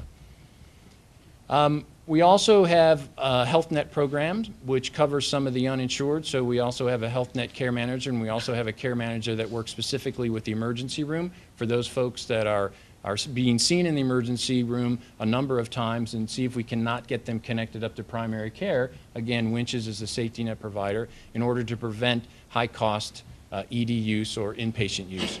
It's very similar to the program we were talking about. The nurse works in the clinic as well and sees them in transition and decides at that point to help providers differentiate whether they need to be seen immediately by a provider or whether they can wait another day or so. Obviously, as we mentioned in the last point, demand, as you've seen, far outweighs capacity. This is a community issue and not necessarily solely put on the backs of winches. Health net investments, just to make sure that you understand, there have been $800,000 invested mostly through the Office of Rural Health. We had a strong uninsured program, and they like to fund success, so they continue to fund our health net programs in order to continue with the successes that we have. Again, the goals: assist uninsured patients to establish care, reduce ED utilization, and proper access to medications that are necessary. We have over 20,000 unduplicated, as we've mentioned as well, and 13,000, 14,000 or more that we've been dealing with in Buncombe County. That is our contact information. I was told to be brief. Good job. We could talk for hours, but I have a I won't. question. Yes, please. Great outcomes, fantastic model. The county manager and I kind of saw a small presentation about your statewide program and at an exciting conference a couple of months ago. So I'm thrilled to think that we're ahead of the pack and a great model already. My question is, tell me about the state budget. How is that going to impact y'all? Well, the final budget isn't out yet. It will impact, as you know, education and Give me healthcare. your best guess at how the state budget's going to impact you. Requesting state dollars from community care, $90 million in savings, so that's over $270 million in savings when you consider federal dollars that community care is going to be responsible for saving.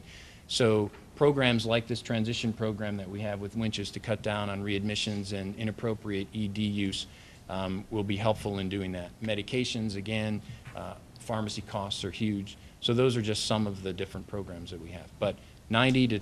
Do y'all get state dollars? We have our funding is a per member per month fee based on the enrollment within North Carolina. So we don't have to worry about y'all in the state budget. You're going to be okay. Is that what you're telling me? Legislators can do whatever they please. Yeah. I think because we are one of the few states that does not have a managed care. I think they always look at that, but when they look at our quality compared to that, as well as our cost structure, so if you look at a graph, which I did not bring and present, our overall cost for North Carolina is going down, and when you look at Medicaid costs across the board through a Kaiser study, that's going up. So we're hoping that if state legislators look at the quality as well as the cost savings that have been associated that stay in North Carolina, they will see the wisdom of community care. And we think they do see that. So you don't have any indications that you're in trouble based on like the House budget that's out there now, that's being voted on this week? Not you're that good? not that we know That's of. Other than only good news a whole lot I've heard, of so anyway. a whole lot of savings that we have Okay. to account for. That's fantastic. I'm happy. I have a couple of quick questions, I guess, for Polly. Well, actually, one's a comment and one's a quick question. Do y'all have like I know Miss Jones kind of embodies the community, but do you also, in addition to her advocacy, have a way that there's like the consumers and the patients have a way to have input and suggestions? Yeah, we actually have several staff members whose only job is to be, to get information regarding consumer care, consumer concerns, and, direct any problems and try to problem solve with things like that. So it's kind of a more one-on-one thing as opposed to like a consumer advocacy task force thing? Well, and let me just remind you, I've said this in the past, but it's an important thing to always remember about all federally qualifying clinics, health clinics, is that by federal mandate, a majority of the board have to be consumers of the practice. So they are the majority vote of the practice in terms of at the actual management level, in terms of they have to approve fee schedules, they have to approve operating hours, the scope of services, meaning literally the location and the type of services delivered. So in contrast to any other sort of healthcare entity, it's the only one that I can ponder and even think of that the patients are the owners, so to speak, Right. of it itself.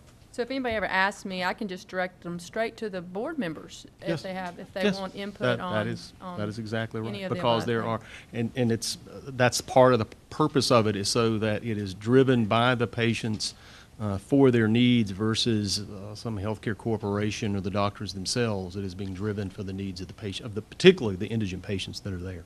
So, thank you. And I guess my last thing I want to say really quickly, well, first of all, very impressive deliverables, and I'm thrilled that we had this, because this is part of the accountability to the public, that we were going to come back around and we had these measures, and you worked on the contract, and here we are kind of delivering on that, and y'all have delivered and more, so it's really great.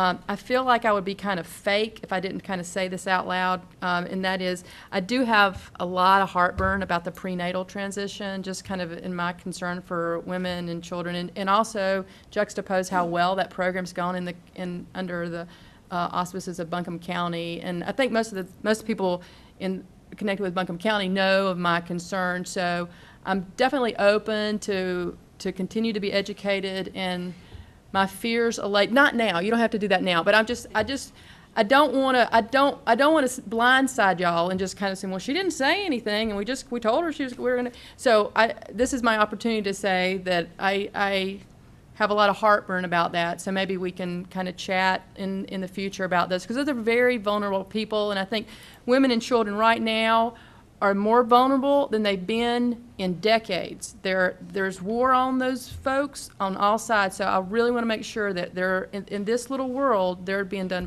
right. Well, I think, Holly, you're absolutely correct. They had a very successful program at the health center, and it is, a great honor for us to be able to take that responsibility and really, hopefully, expand it and build that same layer of trust with the community, and that's our goal. We are hiring, I hope you've heard, the lead primary care provider in the prenatal, and we're very excited about her, and I think we're going to have a great model, and I hope to come back next year and tell you all of our success there too. And we'll talk in the interim too. I agree with you about what's going on with women and children, and that's partly why we wanted to make sure that, because of the majority of the consumers in that program are really very vulnerable, we are very committed to making sure that they succeed. And like Dr. Ross said, Dr. Yancey, who has been running that program for the last 10 years, is coming over to help us implement it. So, thank you so much. I wanted to mention one other thing to allay your fears, is that Medicaid has an initiative with the Pregnancy Medical Home for care management services, and Winches is already going to be part of that. So again, a number of different community efforts to make sure that transition goes well. Thank you. You know, everybody done talked to him, me, and I'm gonna tell you something. I really do thank everybody here and y'all and whatever you're doing for poor people, because I'm poor, and I am the microphone to help the people. Handle that mic to someone, please. You might better. No, just hand it to her. For the TV, the TV don't need me, honey. They don't need me at all. I just want to tell Miss Jones, and to whom it may concern, that this thing went off. Just hold it up, Miss Jones. I think they can hear you. All I want to say, yeah, they can hear me. This thing is not working. It's But all I on. wanna It's say- on, Miss Minnie. Put it back. It's on. Yeah, all I want to say is to you that, we started this because the health department were not doing what they needed to do. And if anybody here that was in on that, just have to move your feet back and make your shoes a little bigger. And so that was the beginning of this in the first place. And we are so sad that people are being pushed around and pushed out. And Damo, us, myself, and Mr. Gomez, and Miss Dr. Brownshire took it upon ourselves to try to help the people. And we thank God for having people like y'all, some of y'all anyway, that cares about people. So I know you have some problems with us, Miss Jones, about taking these ladies. I know you, and you know me. And so I know, you know where I stand, and I know where you stand. But you know, we didn't go up there and ask for these people. We are only gonna take these people because nobody else wants them. Here's the microphone. All right, so let me, if I could just, basically, we had nationally recognized health department. We were seeing everybody for adult primary care that we could. We were 400 short a month. And I think all of us had some concern and worry that by taking that apart and contracting with winches, that we might be doing people a disservice that we represent. You had a contract for 10,000 patients. You saw 13,000. We've already heard that you see each of these 3 times a year on average. So that's 39,000 visits. And we're doing good on the primary measurements that give the most cost and the most concern to the healthcare community. So I'm thrilled, and we'll keep looking at it. But I thank you for meeting the benchmarks, because everybody on this board wants low-income people to get service, and that's why we've dismantled a nationally recognized health department. And you're nationally recognized now because you're taking the ball and running with it and doing wonderful things for our people. So we appreciate that, and we will continue to work with you.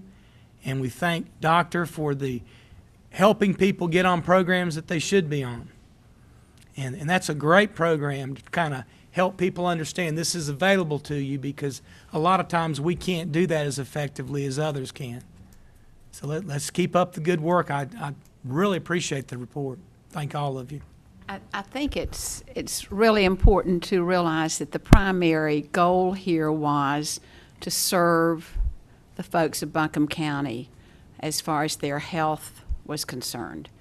And we looked at what we needed to do. We looked at the capacity of the health department, the health board, which I'm a member of, the Board of Commissioners, working together and thinking about what needed to be done for the folks of Buncombe County to make sure that we had a healthy county. And everything is moving toward that goal. Budget is a part of it. I'll have to tell you, budget's a part of it. But budget is not the primary focus here. The primary focus here is that we have healthy people in Buncombe County. Where are the gaps that we need to fill? What agency can best fill those gaps? And if we have to create a new model, you know, here in Buncombe County, we're known for creating what needs to be created to serve our citizens. We created it. We took the funds available. We took the best people that we could bring to the table. We broke some molds. We did some different things. We did some things that are models in the state. People are looking at us right now for what we've done, for what Carlos has done. Great credit to him. Fine, fine man, and what he has done.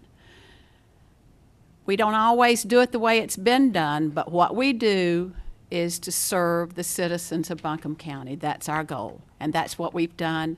And I could not be prouder of what's been said tonight.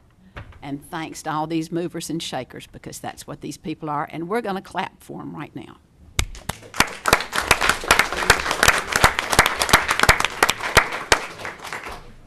Okay, any other comments or questions? Thank all of you. Next, we have public comment we'll have at the end of the meeting. Thank you. About this issue? Yes, anything you want to talk about, as long as it's new business. Yes, ma'am. We have Dr. Green will give us a report on legislation in Raleigh that is coming fast and furious. And we appreciate you getting us up to date on what's going on there and what we need to keep our eye on.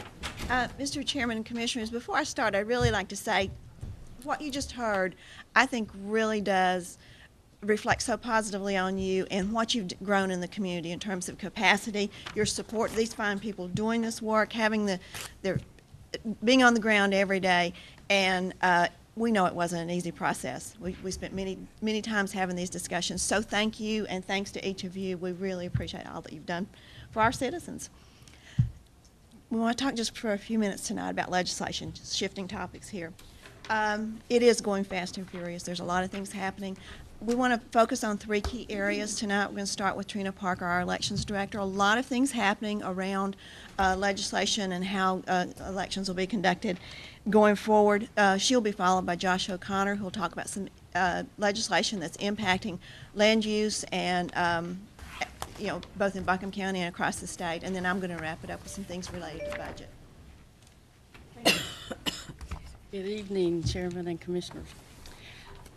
There is no way that I can begin to cover all of the election legislation that's out there.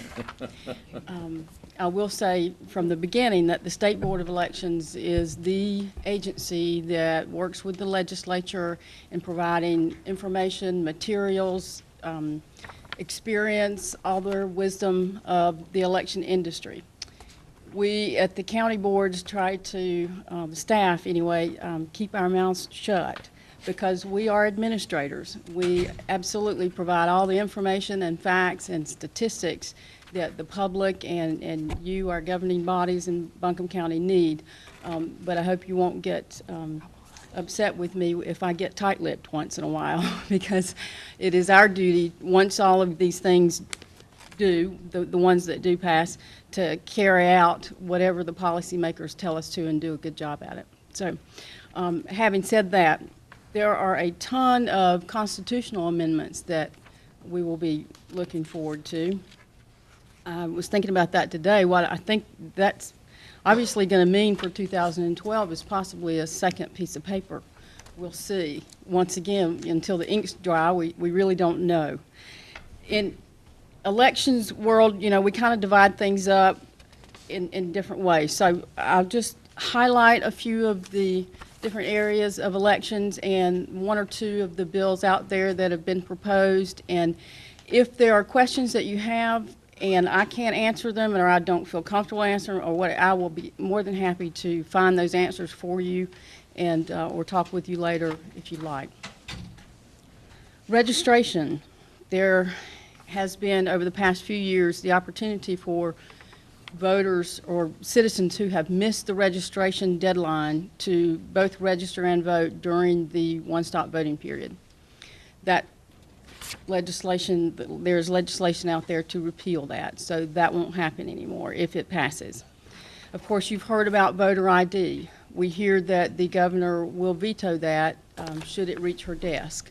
So I don't know how much time we should spend on that. I do know that we at the county board level will be responsible for if something happens and it does end up happening, that we will be responsible for actually having the equipment and staff in order to provide IDs for those people in the community that don't have them.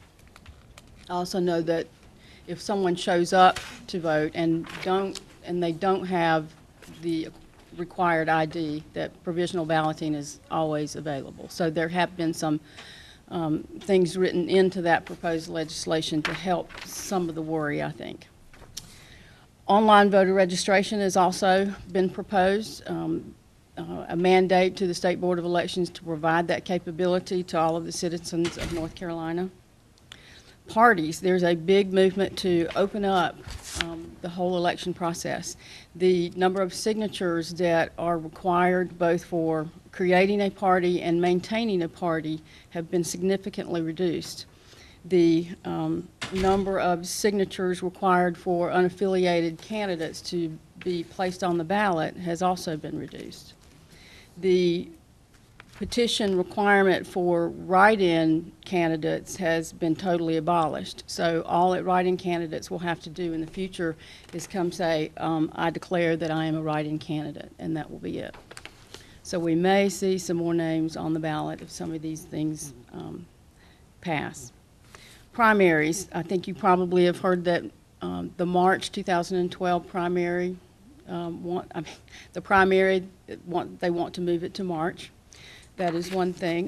The second primary is there are 2 different pieces of legislation out there. There's one piece that totally eliminates the second primary, and then there's another piece of legislation that takes the second primary and lets the counties decide whether or not they want vote centers and how many they want on election day. What would normally be a second primary day say in Buncombe County, we might possibly open 20 vote centers for that day instead of 80 precincts. So that's out there. Two ways to possibly save money, I guess. So there's another bill out there regarding elections, and that is that any governing body that decides to have a special election can't put that, they can't have a special election all on its own, and they can't put it on a primary ballot. They must put it on a municipal general ballot or on a November, an even-year general ballot. So one way to move elections all to November. Candidates. We now rotate the order of candidates in the primaries. Now there is proposed legislation to rotate the order of candidates every election, every ballot. Yeah, that's going to be interesting.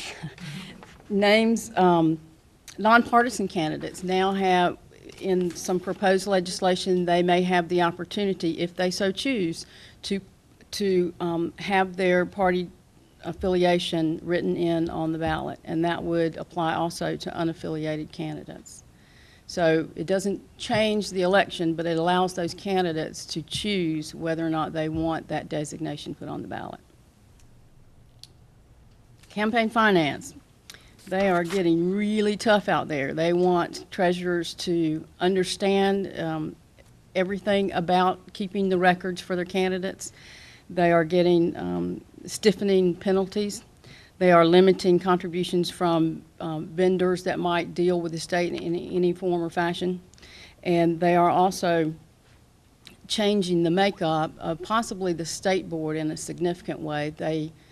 There is one bill that proposes an increase in the number of the State Board of Elections members to 6, of 3 and 3 of the two majority parties. And then there's another bill that relates to campaign finance that totally abolishes the State Board of Elections. It abolishes the Ethics Commission, and then it creates a 9-member Ethics, Lobbying, and Elections Commission. So that's out there as well. Early voting sites. There's a bill out there that will change the early voting period, the beginning of the early voting period from the 3rd Thursday before the election to the 2nd. So therefore, it would take the early voting period to 1 week. In all elections, I'm under the impression. There is one bill that says you shall have no voting on Sunday. There is another that says somewhat the opposite. There is a bill that says early voting sites must or can be open at different times. There's another bill that says they must all be open at exactly the same time. So we'll see how that pans out as well. Absentees. This is one of the biggest changes that actually is going to affect county board offices. I think it was 2004, one of the most difficult elections I remember. There were cards that went in the mail, and what it said was, "Dear County Board of Elections, my name is Trina, and I live at such and such and such, and I'd like to have an absentee ballot sent to me at this address." Everything was filled in. It was kind of a form card, and all I had to do was sign it. The legislature changed that a couple of years ago and made the mail-in absentee process a lot more strict. We had to keep very detailed logs of who came, who contacted us, who wanted an absentee ballot, and voters also had to either request an absentee ballot by a completely written statement by them, handwritten statement that is signed by them and written by them, or they could use one of our forms, one of the state board's forms. Very strict, detailed process to make sure that we could track who requested that ballot and where it went, that it came directly. That particular part of absentee legislation, are proposing that part be repealed. So what will happen is it will go back to you can just sign a piece of paper. So that will add a lot of absentee ballots to our work. And well, having said that, the military ballots, there are a few pieces of legislation out there that seek to just get very serious about providing, opportunities, every single opportunity and possible for the military and overseas voters to make sure that their ballot gets to us, gets counted. Not to say that things aren't working, but just very detailed. And one example is that their ballot, once we get a primary ballot from them, then that would serve as their request for the next ballot. So they don't need to do more paperwork. So a lot of stuff there.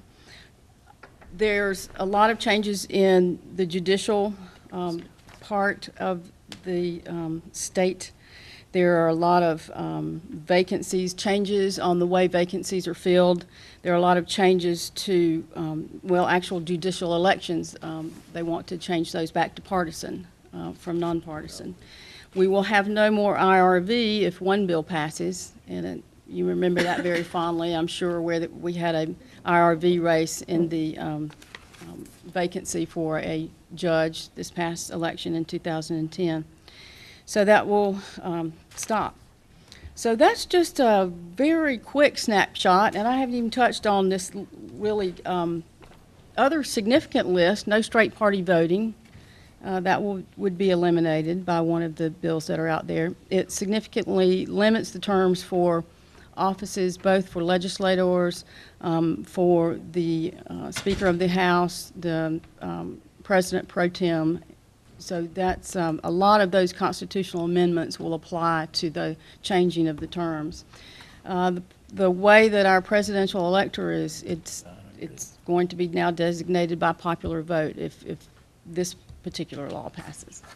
The gubernatorial races will change because there will be a gubernatorial team ticket. And of course, we all know about Buncombe County's commission district changes. We see that in the paper this morning. And they will repeal bilingual ballot requirements, possibly. There's a bill out there for that. And that's just a very quick snapshot of legislation out there. And I was sitting there looking back through, and it just kept missing things, going, oh yeah, there's that too. So I'll be happy to answer any questions that I can and search down any information that you'd like for me to. Thank you, Ms. Parker. If you could just... I have one quick question. Go ahead. So, just out of curiosity, there's so much here, obviously, but just your expertise in the Board of Elections, do any of these create jobs? If the mail-in absentee bill passes, we would indeed have to double our absentee division. So that we potentially would create a couple of public sector jobs, but in terms of in the private sector, see any spinoff or, just curious. More people. Let me give that. Right, there you go. I don't think so. I don't think any so. of these, have any of these passed so far? We know the Buncombe County one has, but have any of the other ones that you know have kind of proceeded along? I've also passed you the tracker. So that's up to date? Yes, that one is, okay. on the right side will show what the last action was and what date, and the very far right column shows you what's next, what's coming next. There are 3 different bills that's going to be talked about in committee tomorrow, and that's making sure that special elections are in the general election. They're going to talk about voter ID tomorrow, and I think there was another one that wasn't one of the very important ones. So. And how long have you worked for the Board of Elections, Trina? 16. So in those years, how many, annually, how much of a problem do you have with people misrepresenting themselves at the polls? Average. In the 16 years that I've been there, we have sent possibly a dozen incidences to the DA.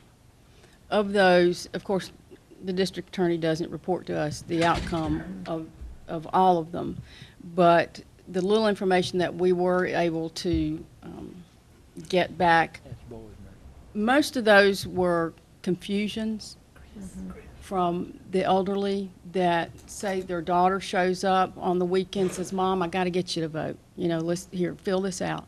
And they do that. And then, you know, 3 weeks down the road, Mom forgets and she really wants to vote. And she goes with her, you know, her neighbor. So oftentimes, Right, yeah. those were the situations. I only know of one that was an actual person who might have tried to do it, to vote So, twice. 1 in 16 years, how many people you think vote a year? 120-ish. 120-ish Yeah, thousand? yeah, two. And we've had one. 120,000. That's interesting. Okay.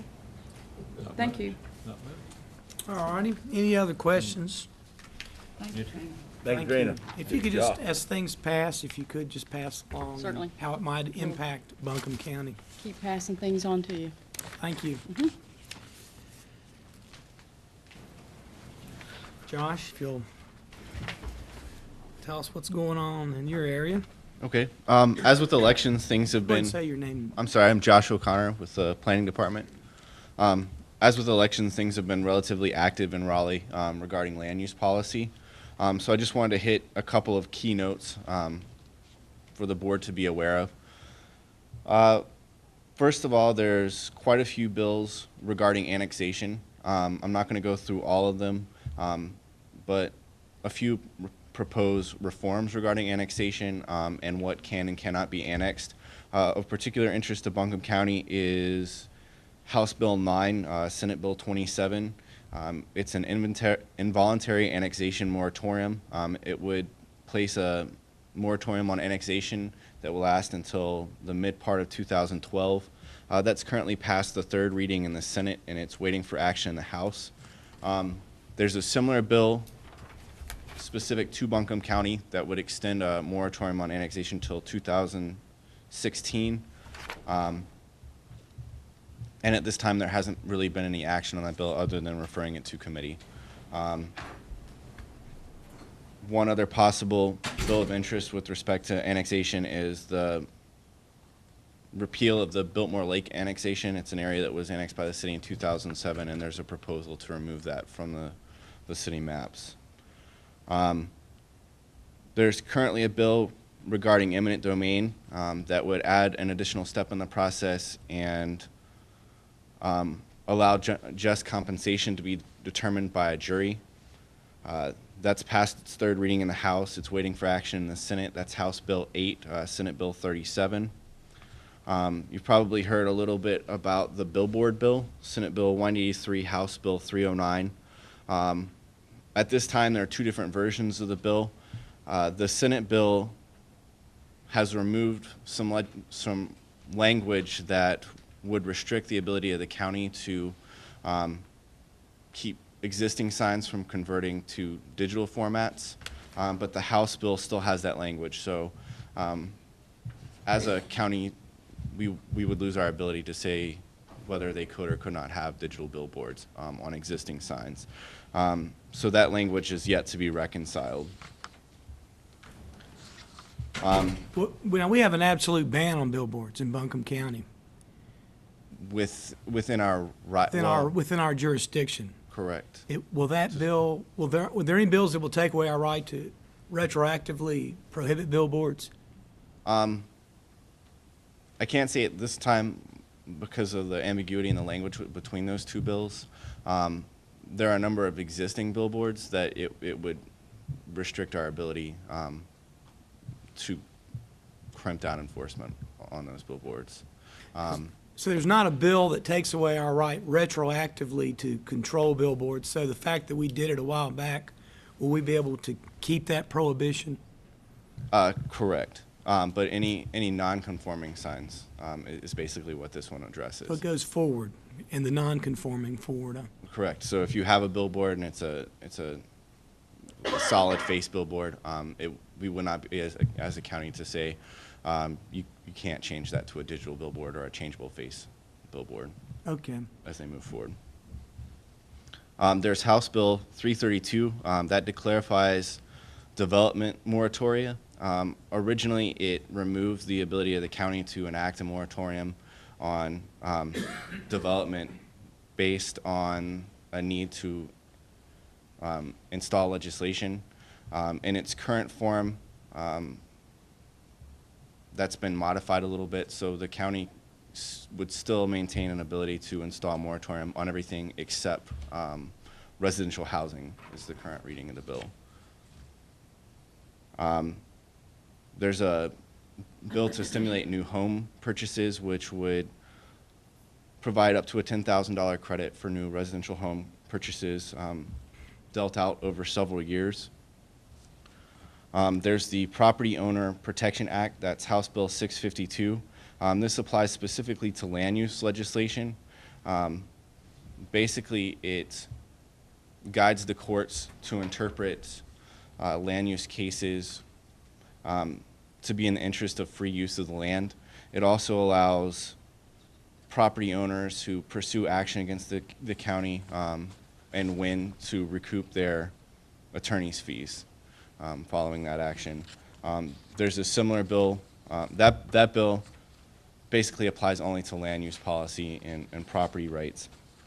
There's a similar bill, House Bill 687, called the Local Abuse of Attorney's Fees or Authority Attorney's Fees. So if a citizen brought a complaint against one of our ordinances, they would be able to, and successfully took that to court, they would be able to recoup attorney fees for that action.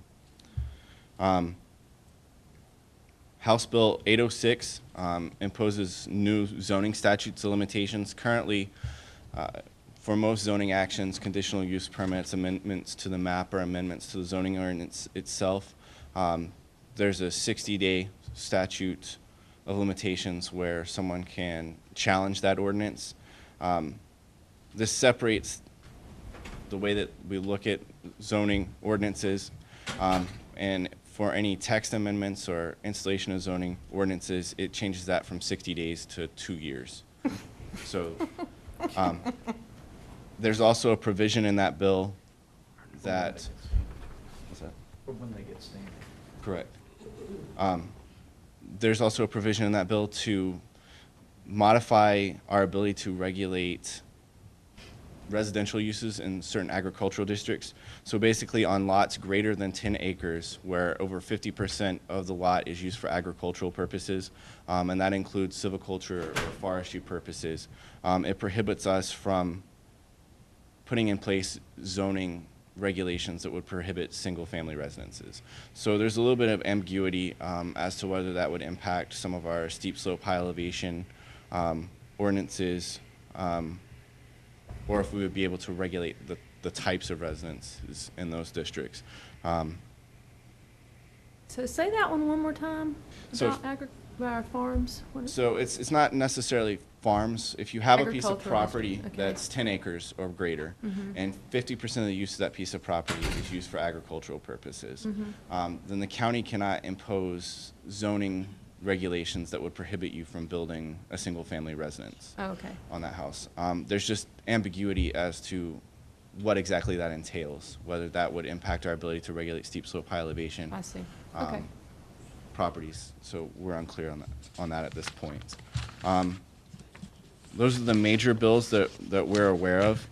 I can entertain any questions at this So time. the only one that might impact our steep slopes and ridge tops that we spent years and years developing was the last one you talked about, and they have to claim it's 50% agricultural and 10 acres or more. Is that, or are there any other ones that might impact that? Let me go through my notes here. I did make one. There's also House Bill 454, and that's to study construction on slopes. I didn't see anything specifically that would impede our ability to pursue the steep slope high elevation regulations that we have in place now. Essentially, that's just going to look at safe construction on artificial slopes is essentially what the bill examines. So those are the only bills that we found to date. There may be others floating out there that have unforeseen implications, but these are the ones. from monitoring the planner's listserv and searching certain key terms on the General Assembly's website that we've been able to locate. All righty. Any other questions for Mr. Connor? Thank you. Thank you, Josh. As you can see, there's still a lot to be sorted out in Raleigh. It is a moving target, and legislation can really quickly change what we can do, what we can't do, how it has to be done, and I mean, very rapidly in Raleigh they can change what happens in a county government especially. I want to talk just a little bit about the budgetary impacts that we're seeing. The House has released their budget, and some of the key things that are in that budget is they are letting the 1% sales tax expire. That has a $1.1 billion, it creates that kind of gap in the state budget. So they'll have to figure ways that they can handle that. Things that they are doing that are detrimental to many counties, there's varying degree of damage to them, is they are changing the county share of the lottery proceeds. They're reducing that to from $170 million down to $55 million. Those can only be used for school capital construction. There are counties in the state that have already incurred debt and plan to use those proceeds to pay that debt. So for those counties, it's particularly damaging. For us, it's a loss of $1.1 million. That is something we project into our school, we call it our school bond model, but our school capital commission fund that we fund city and county school construction with. We are fortunate in that we have Article 39. We have that restriction on our sales tax, so that puts Buncombe in a little bit better financial shape. It's never easy to lose $1 million, but it does. We have not used that in our projections to pay debt service. Another thing that in part of the corporate income tax is also used for school capital construction. It gets referred to as the ADM funding. We have not had that for the last 2 years. This budget proposes that we not have it for the next 2 years either. When we did get it, it was $2.3 million. So that's, once again, money that we're just not including in the school bond projections. If we move on to take a look at some of the things that are happening, where they are fully funding school enrollment, low wealth and small schools, and fully funding community college enrollment growth. But many, many negative impacts on funding for education. Dr. Tony Baldwin and Dr. Alan Johnson and Dr. Hank Dunn will be here on the first meeting in June to share with you what impact the state budget is having on our K-12s and community college. Hopefully in that length of time we'll know a lot more. The House budget just came out at the end of the week. Expected to, there's a lot of work being done on it right now, and by the 1st of June we will know, because they are committing, they have committed from the General Assembly to actually have a budget adopted by the 1st of June. So we'll have a real clear impact of what is happening in education. A few things that we are now projecting what the impact's going to be on us is this budget does reduce county daycare administration from 5% to 4%. It eliminates a $5.5 million statewide for state aid for DSS admin cost. It does authorize, this is terminology I found very interesting. It authorizes counties to enact a $250 food and lodging inspection fee and share 10% of that with the state, and then it requires us to start collecting that fee. So while we're authorized to do it, we are going to be required to do that and to share those revenues with the state. Interesting language. Was that a net gain or loss if we did that? It would actually be a gain in both budgets as far as that goes, but it's not something you have an option to do at that point in time. We do a lot of inspections in this county, so we are projecting what that impact will be, and we'll know by the time we do budget message next week or next meeting. It reduces state aid to libraries by 15%. We had some forewarning that was coming, so it eliminates Veterans Affairs funding for counties, which is not a tremendous amount of money, but it does change that. A couple of things three things that have big impact on a lot of our partner organizations. The Clean Water Trust funds, which have been being budgeted at $100 million, are included at $10 million. It makes it far more competitive to get those funds. We do have one conservation easement hanging out there that's dependent upon getting a Clean Water Management Trust Fund grant. This does eliminate the Health and Wellness and Tobacco Trust funds, and it diverts Golden Leaf funds for the biennium for this 2-year period into the state's general funds. Those are not direct county impacts, but they are serious impacts on our community and some of our partners. I want to focus just a little bit. The two things you'll hear a whole lot more about are diverting the lottery funds. You'll hear a great deal of work being done by our state association trying to recover those funds because so many of our counties have pledged those monies for debt service and will have to raise their taxes to meet those debt service requirements. One of the things that that we're having to deal with, and I use this because it's really happening, and the other is because it can show you how things will continue to change in Raleigh. There's a proposed shift. Right now, counties have to keep state misdemeanors up to 90 days in the local jail. There is a proposal that we keep them from the 91st to the 180th day. That proposal includes some funding by raising court fees. The problem with that for many, many counties is capacity, jail capacity. So what the State Association is working with the House leadership to do is to say, look, states, you take this revenue that you're going to generate by raising court fees and then contracts with counties who have capacity in their jail so that you're not saying, you know, Madison County, you have no capacity, but you have to keep these inmates. Whereas counties like, you know, we do have some capacity, Henderson does, Haywood does. So there are counties that have some capacity, and we'd rather do that on a contractual basis. This has been included in the budget.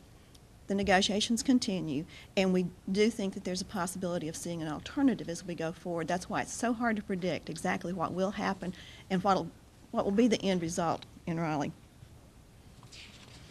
A few other things that do have some impact, elderly exemption, which gives there's currently an income level to get an elderly exemption on your property tax, or on your real estate. Income right now is $27,100. There's a proposal to raise that to $35,000. And it does let you reduce up to half the property tax that you've been paying. Probably the more concerning piece of that legislation is the change in definition of income. Right now it's gross income, but this bill proposes to change that to adjusted gross income.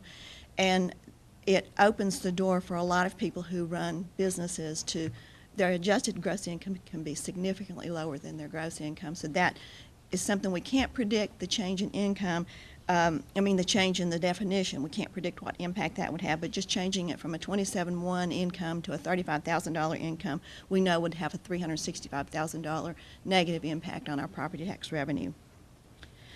And a lot of these are good things for our citizens too. So I'm not standing here and saying that it's a bad thing to happen. I'm just saying it's a reality we're going to have to deal with as these things change. There's a proposal to take veterans exemptions. If we have a disabled vet right now, they can get $45,000 exemption on their property tax. The first $45,000 is not taxable. There's a proposal to take that to either $65,000 or half the value of the home. Just the people who currently are on that program, if that passes, the revenue loss could be $165,000. Another bill proposes to change some definitions about charitable nonprofits and their holdings and how taxable those are. Right now, unless you're using the property for the purpose of the nonprofit, it's still property taxable. This would remove that requirement, and if it's a charitable nonprofit and just say you own it, it's not taxable. And there are a lot of different types of nonprofits. There's educational, there's religious, so this right now is just limited to the one kind. A lot of bills are still out in committee. They've passed the first read and been sent off to committee, which happens with all of them. But electronic notification, we'd love to see happen. There's some resistance to having an electronic notification. That would save counties some money. Overall, in North Carolina, save counties between $2 and $3 million. So we're hoping to see that pass. It's in government committee right now with not much action on it. And then S734 would change. Right now we collect occupancy tax for our hotels, and we do get an administrative fee for that. There is a proposal that be collected by the state. Right now we make about $94,000 collecting that. That is money that would go to the state instead of coming to the county. As you all probably everyone knows if they've read the paper, the district election to expand our board to districts in seven seats passed second and third read last night in the House and is on its way to the Senate today. We have not seen anything on calendaring that.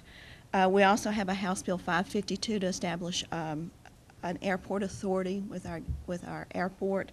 That's in Finance Committee. we have not seen action on that at this point in time. There's also a bill to fund one school superintendent per county. We're one of 11 counties that have more than one school superintendent.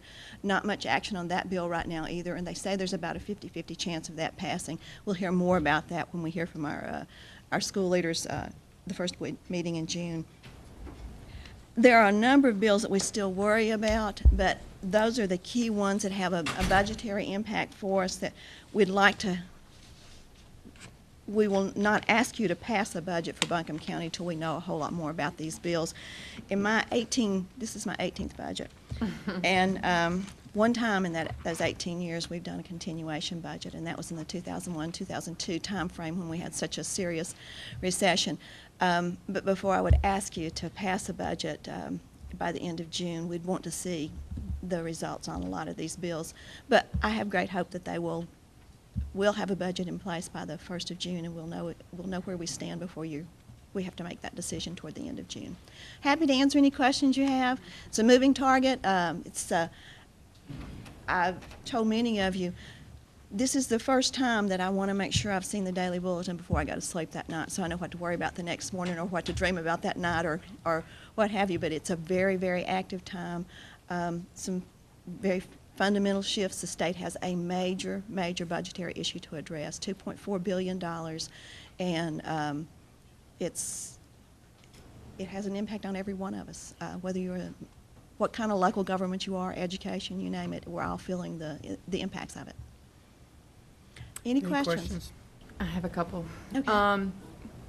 And this is I feel bad putting you on the spot, but this is an instinct thing. Okay. So, and you're kind of looking at all the bills that are coming forward and whatnot.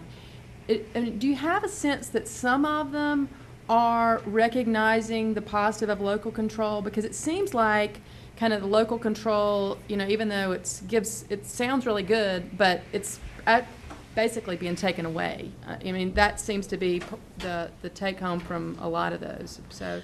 Well, I think it's a mixed message on that. If you look I would love to know the ones that kind of enhance, local government's ability to, being closer to the people, anyway, so I'm just open to learning. I really am. Well, so. And I wish I had an answer for that. I think I have been so busy, frankly, being focused on the content of the bill and the impact that it has on us that I haven't put it in that perspective to say, is this something we should be controlling locally or not? And, we are such a creature of the state that we just, from a staff standpoint, really look to see how we're going to have to react to the pieces of legislation there. We're happy to look at it and see how many are giving and taking away local control. That's okay. No, just kind of from what Josh talked about and what Trina talked about and what you talked about, I'm having a hard time teasing out where there's more autonomy placed into the representatives in local. But anyway, I guess the other question I had would be, and I think Ms. Stone is not here right now, but do you have a sense of, one of the things that is keeping me awake at night is this lack of extension of unemployment benefits for our people. And so in terms of the folks that we're seeing over in DSS for needing other services, do we have a sense of what this quagmire in Raleigh, frankly, to not release those benefits for our people, the people that are out of a job right now, do we have a sense on how that's impacting our delivery of other social services? Or I do not, right off the top of my head. It's not a discussion we've had just yet. I don't know if Mr. Holland might know, or we haven't actually seen that yet. Yeah. So we'll I get would you an like answer to know that following question. up, and like how that drills down. We know that there's 37,000 North Carolinians that are waiting for the General Assembly to extend these benefits. How many of those are in Buncombe County? Let us get you that answer. I'd be curious to know that and some of the playoffs about that, because that they seem to be caught in the middle.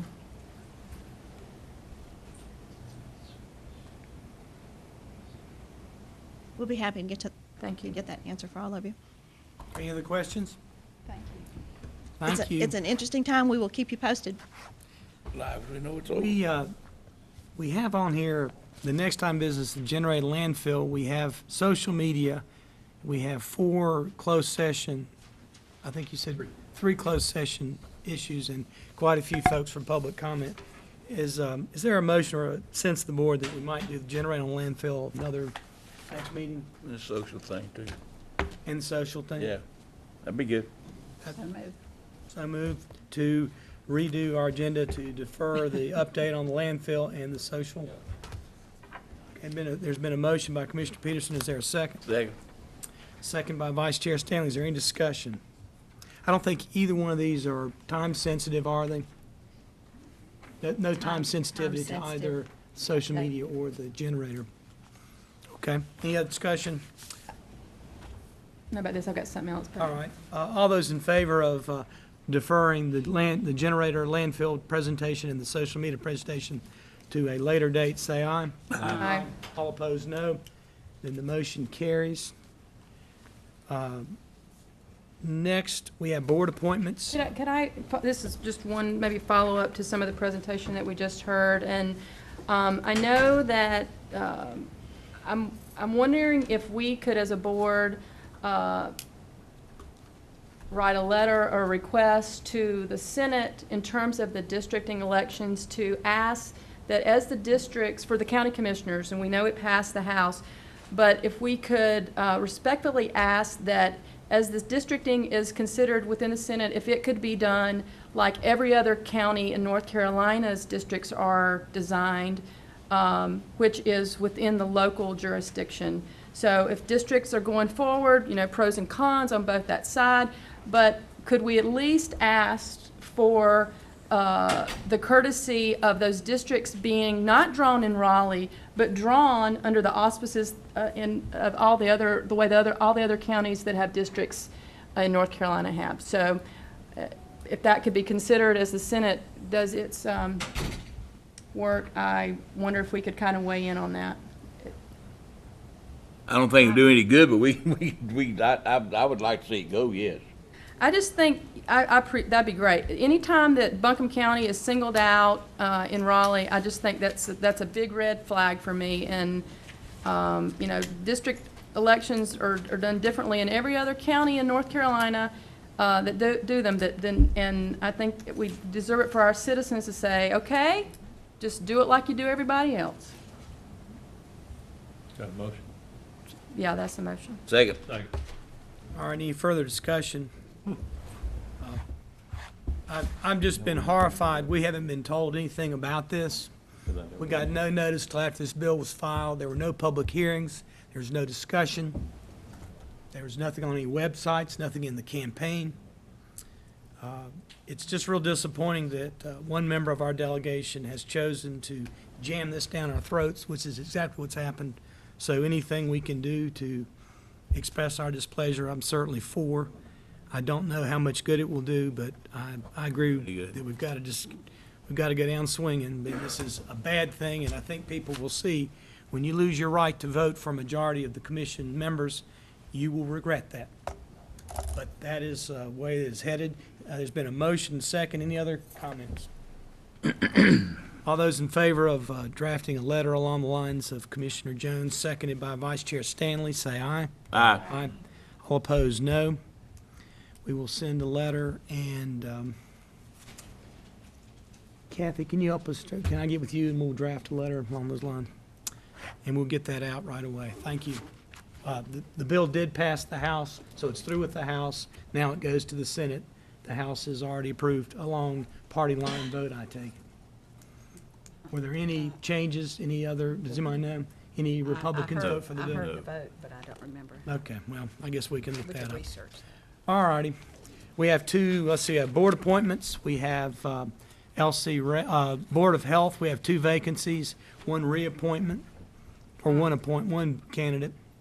Mr. Chairman, I nominate Elsie Ray, who is an outstanding member of this board, to be reappointed.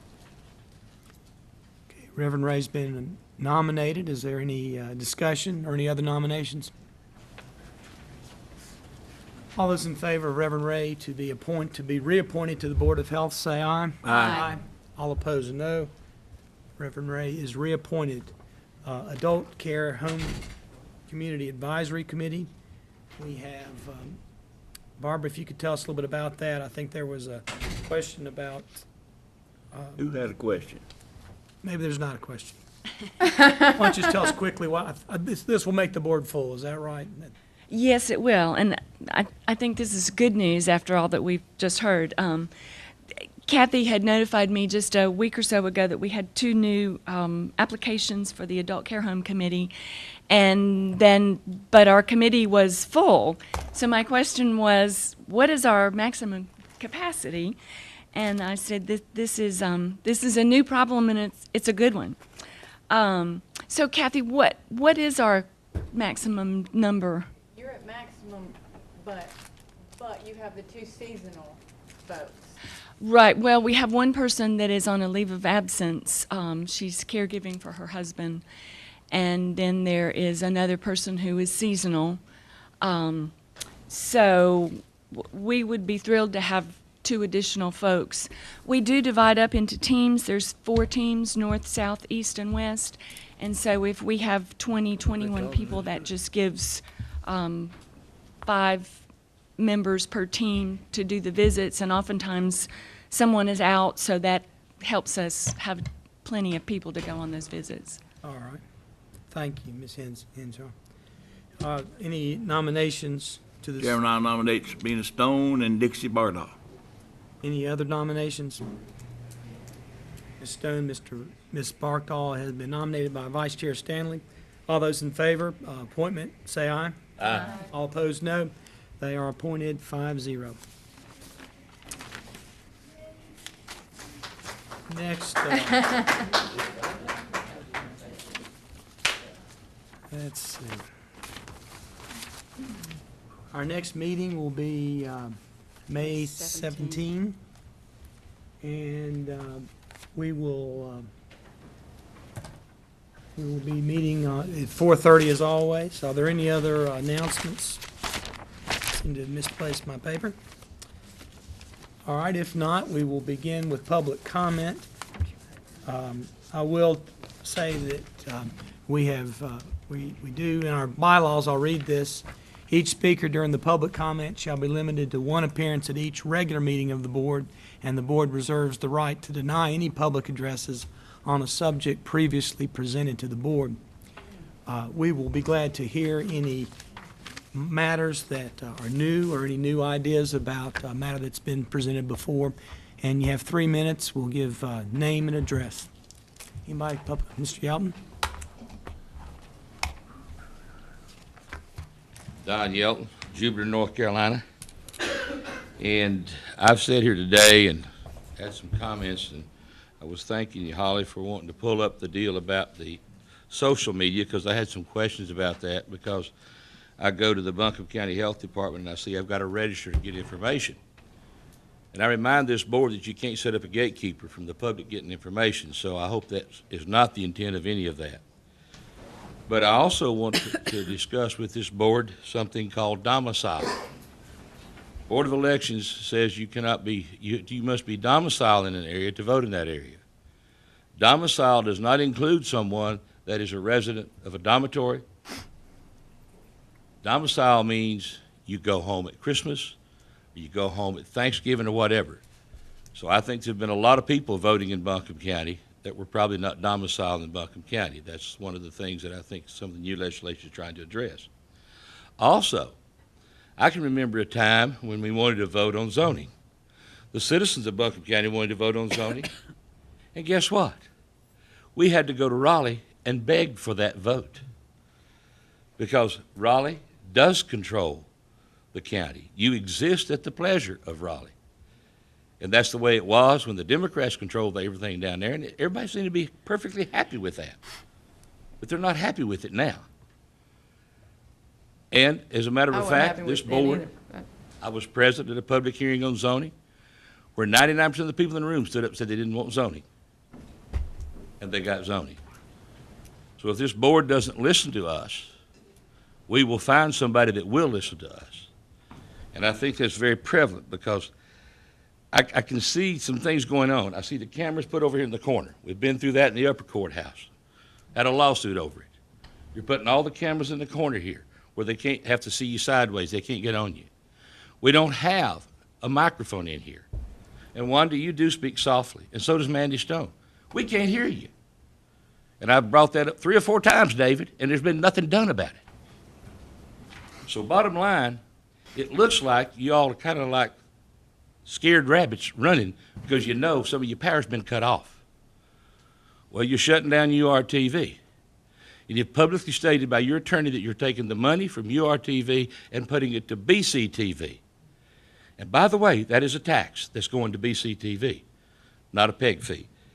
So as I see all that activity going on, I want to encourage you to keep doing what you're doing. Keep telling people they can't speak. Keep putting the cameras in the corner. Keep shutting people up, because the harder those rabbits run, the faster the dogs are going to run after you. Thank you very much. Next. Yes, sir, go ahead. My name is Timothy Jadel. I have a background. I work as a cinematographer in the film industry. I'd like to bring up the importance of public access television. I'm sure you're aware of the Hunger Games, which is coming through town. It's a $60 million budget film out of Hollywood. I'd like to bring up the point that also another budget film was, now it's escaping me. I hate when I do that. Anyway, there's public access TV shows that were on air, public access first, and then they went to Hollywood or network television. So there is an importance for public access television, and there's a moral obligation for the board to continue that. Thank you. Thank you. Hello. And I'll recognize you. Who? Anybody else? We'll do it by order. Anybody else want to be speak? Mr. Lattimore, you'll be next. And you'll be after her, young lady. Mr. Lattimore, you're next. James, you're up. Ma'am, Hello. You're after Mr. James there. Okay, so you can sit down. You're next after him. Me? And next after him? Yes. Oh, okay. Yeah, we recognize people. We try to do it in order. Mr. Lamb, come on.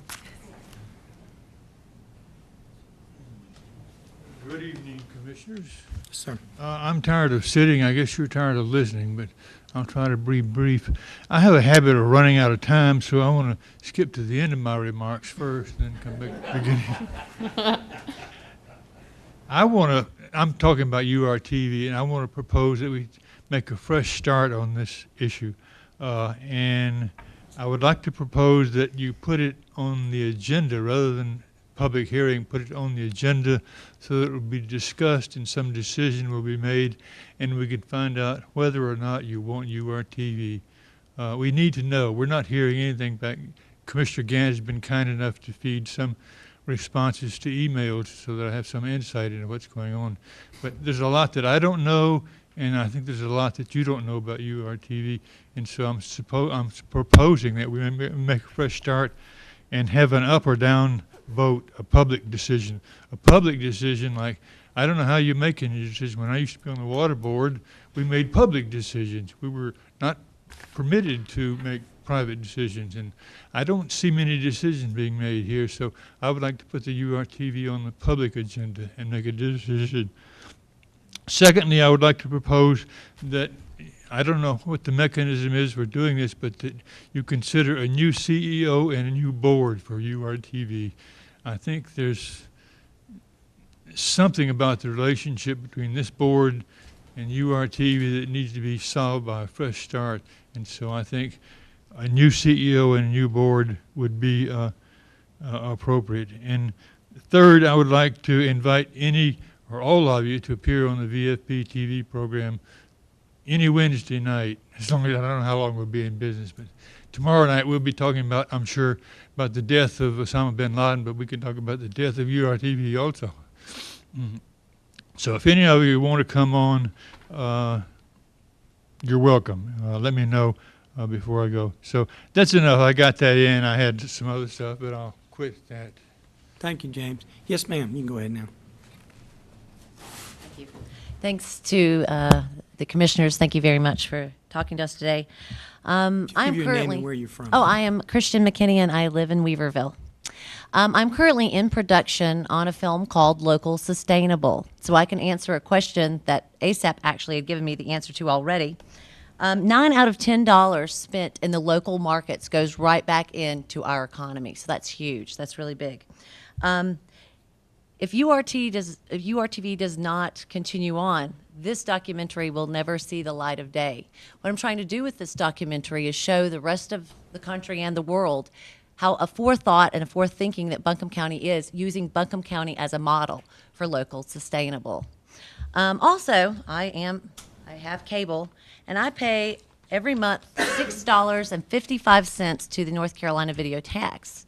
I just want to know, Buncombe County has gotten their share of the money, where the money is now at this point. Thank you so much. Thank you, Ms. McKinney. Next comment? Yes, sir, on the front row, brown shirt.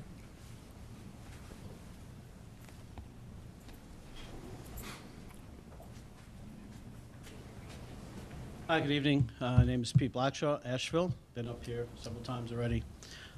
First thing, last time I was here, I put forth a question regarding the legality of the state clause requiring the public access stations to be funded at the same level as the 2006 level. That was 2 weeks ago. I have no response. We did it per paper. We'll make sure, if you'll leave your name and number with the clerk, we'll get that. That letter got sent out and got returned. Okay. Okay, very good. Second question is, the funding is generated by the taxes, of course, and according to the consultant, the funds are appropriated based on the number of certified channels. So is it correct to assume that if the second or URTV public access station goes away, that the funding the county receives drops in half? We're not here to answer your questions. We're here to take your comments, and we will take your comments, and we'll ask Mr. Frew to continue conversation if you have specific questions on the legalities. Okay, fine. Just the other comment is I have requested Tim Moffitt, a state representative, I've requested him to look into this matter and see if he can come to some resolution and give the state's perspective on this whole matter. Thank you very much. Thank you, Mr. Blanchard. Yes, ma'am, pink shirt, second row. Hi, I'm Dixie Barthel from Weaverville. And I was really proud tonight. I know a lot about winches. They do a fabulous job. There were several things that were brought up. I really feel good about Buncombe County standing out and being ahead of the game in so many areas. Foster care, I was a foster care parent for 10 years, and if you're a caretaker by nature, you can make a huge difference, and I hope the public thinks about that, and some of them offer to be foster parents. Winches, they go way out of their way to cover everything. I'm really proud of them. And the farms, that was really, we're ahead of the game on that too. But so is URTV. We're a model for other public access stations in the way we've done it. Our audits are good. There's some rumor, and it's incorrect about the audits. It needs to be looked at again. This is a valuable thing. And when I asked WLOS and the newspaper to cover something that happened this week, they wouldn't do it. WLOS gave it 15 minutes at the 6 o'clock news, 15 seconds at the 6 o'clock news. So sometimes our news shows on URTV, they're the only place you're going to get the truth. And here's the part I want you to listen and know that I'm being dead serious. And I don't know where to go with it. I'm not being insolent. I don't know where to go with it. Ron Moore is no different than Mike Nifong. Why is he being wiped over? Ma'am, we're not going to get into personal attacks. That's one of our policies, so if you're going to discuss I in a negative way an really elected do. official. It's a democracy and there's nowhere to turn. Okay, thank you. You're through. Next up. Yes, sir, on the front row.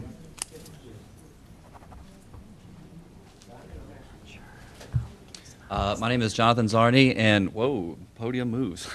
And I'm from, I live in West Asheville. I stand before you now not as the operations manager of the Western North Carolina Community Media Center, but as a volunteer. My employment as operations manager officially ended Friday, April 29th, as I am no longer paid for my work. Fortunately, being involved at the Western North Carolina Community Media Center has rewards beyond pay. I believe in the First Amendment forum that a public access channel provides. I believe in the good people who use these resources to enrich their lives. I believe in this community's capacity to use these media tools in ways that we can't even conceive yet. I believe that supporting public access is not a burden to this commission, but instead should be viewed as an investment in your own community. I will continue to volunteer in this community as long as I'm here in these mountains, and for now that capacity will be focused on educating the community as to what is actually happening to their First Amendment forum. Firstly, I would like to dispel some rumors and myths lingering in the minds of some folks. One is that URTV didn't do enough to become self-sustaining. First, we go by contract compliance, and I didn't see self-sustaining or a goal to be self-sustaining anywhere in the contract. I'm not a lawyer. But second, there's not a public access channel in the country that is self-sustaining. Not one. It's unrealistic to expect us to do what no one else can. And finally, we generate more of our own income than any other channel in the state, a fact that I presented to this commission last time I spoke here. Two, URTV didn't engage the community enough to seek out partnerships. 182 nonprofit organizations have come through the Media Center, using its resources, creating programming, taking classes. We've had intern programs with UNC Asheville and AB Tech. URTV has been in the school systems with media literacy programs that involve staff in their classrooms, to current programs right now with a Reynolds Middle School teacher, Kate Martin, called The Rocket Review, a new show that is done by an after-school video club. The Education Channel cannot and does not do these sorts of things. BCTV cannot and does not do these sorts of things. Only public access can do these things, and URTV did. If you were surprised to hear of these programs, I do wonder why. They have been reported to you in our annual reports for 4 years now. I cannot make you read those reports. Obviously, you guys probably get a lot of reports. Logistically, that might be difficult. But please, don't tell me or this community that we could have been doing more when it is clear that we were already doing what you asked and you didn't bother to read the reports. I am proud of what we have accomplished at the Western North Carolina Community Media Center. We're the best in the state in nearly every regard. URTV is the most open and transparent, and I can prove it. URTV is the most used and utilized, and I can prove it. URTV is the most diverse in terms of programming, and I can prove it. Sarney. URTV is the best in the state, and I can prove it. Thank you. You're through, sir. Thank you. Next up. Yes, ma'am. Can I provide copies? Yes, sir. You certainly can. We'll make that part of the record. Thank you.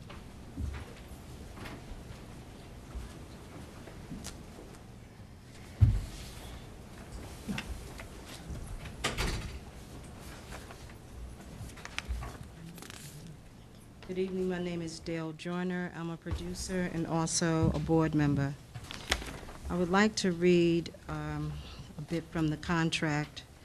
And it says, if a new agreement is not in place at the expiration of the agreement, it is understood by the county and the contractor, URTV, that this agreement will remain in place until such time as a new agreement is signed or the contractor is terminated. That has not been done.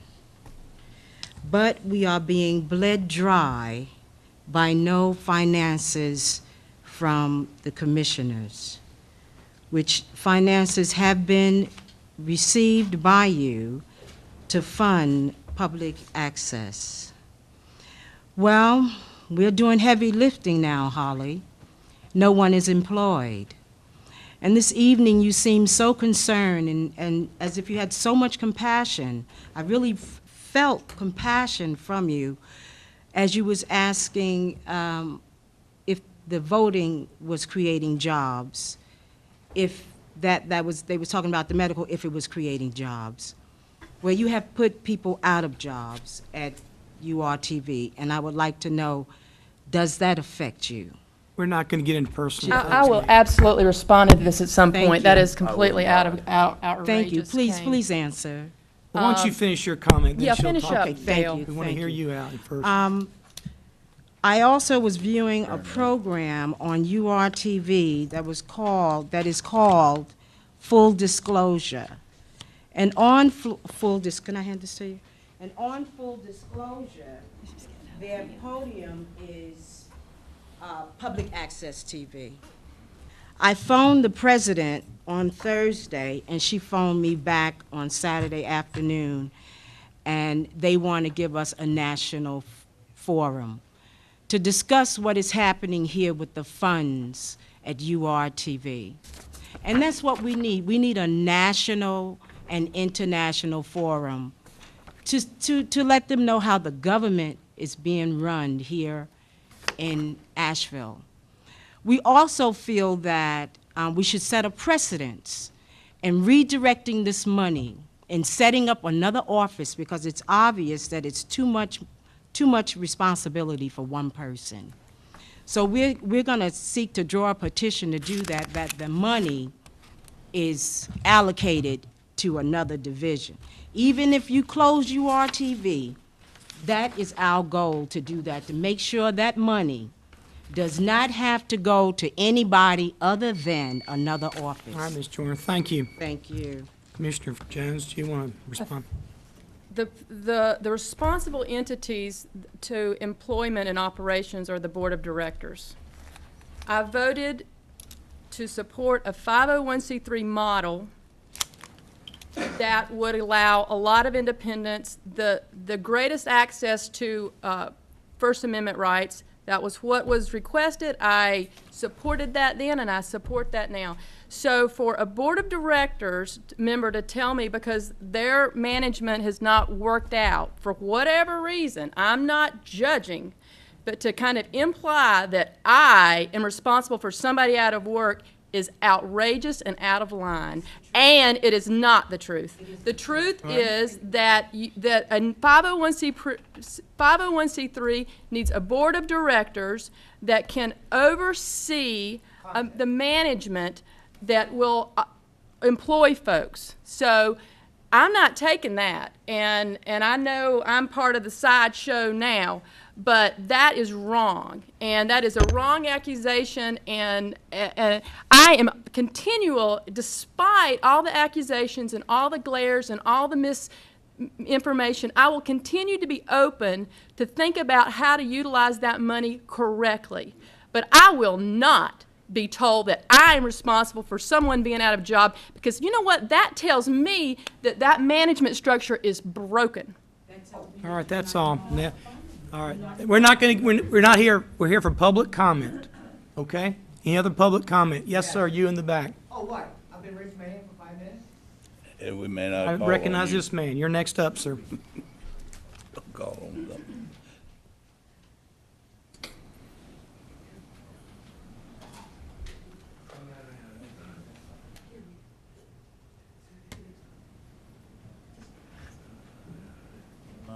I'm just.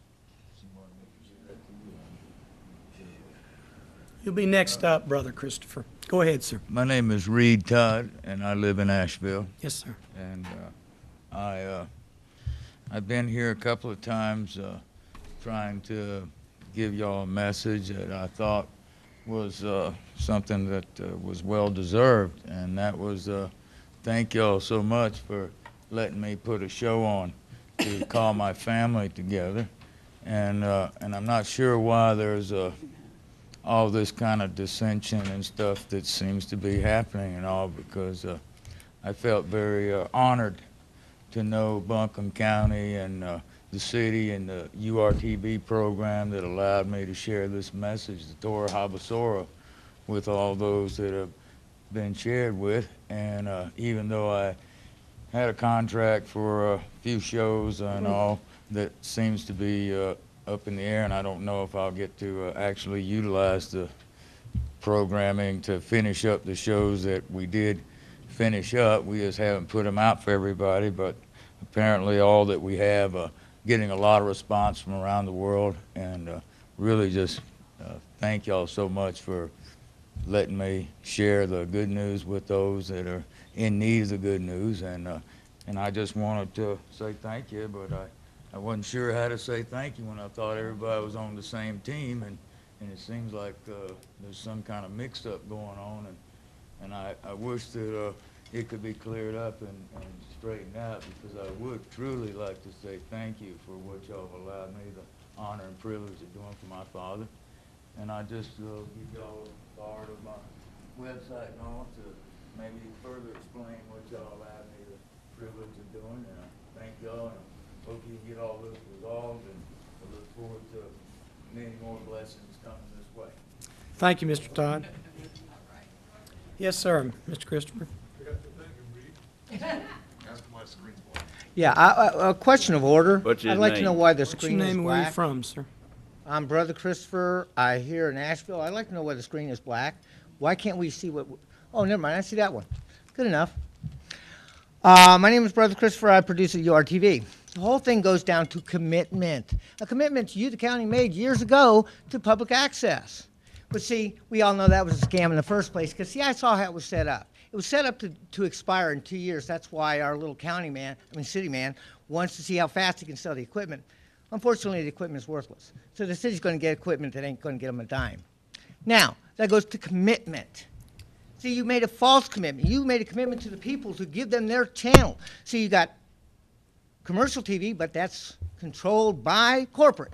You got the government TV, but that's controlled by the government. In fact, I'll show you control. This show will not be done and shown till 8 o'clock someday this week. At least the city has got the guts to stand up and broadcast at the same time they're doing the meeting. Why don't you? What are you afraid of? Now, the next thing goes to, you say you supported URTV. Well, according to what you gave us this year, which was $14,000, and according to what URTV brought in last year, which was $30,000, gee, you're not even bringing in half of what URTV brought in. So quit complaining. You take out all the lies that were brought by a group of people.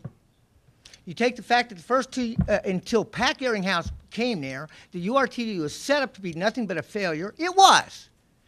You're all, oh my God, Pat Garringhouse came and she brought success. But what happened? You guys manipulated a few people, and the city manipulated a few people by listening to their lies, because they didn't like the fact that they couldn't control URTV.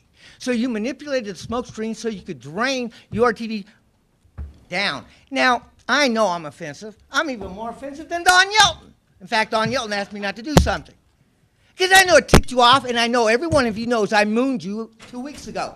And don't tell me you didn't, because when I said I was going to wear a G-string, it was on the news before I even got over to URTV when I said it last night. So you guys choose. One of these is going to be what I wear in downtown Asheville, along with the little Tarzan thing, with a sign saying, this is the percentage. If you look at clothes, this is the percentage of the support. I would have brought a jockstrap, but I didn't have one. But this is the support that our county has given public access since its beginning. I'd like to know where $10 million of the PEG money went. I'd like to know why the county is supporting an educational channel that they haven't certified, which I understand is against the law, isn't it, Mr. Lawyer? Isn't it against the law for this county to support an uncertified channel? And is not this county supporting the educational channel for the city?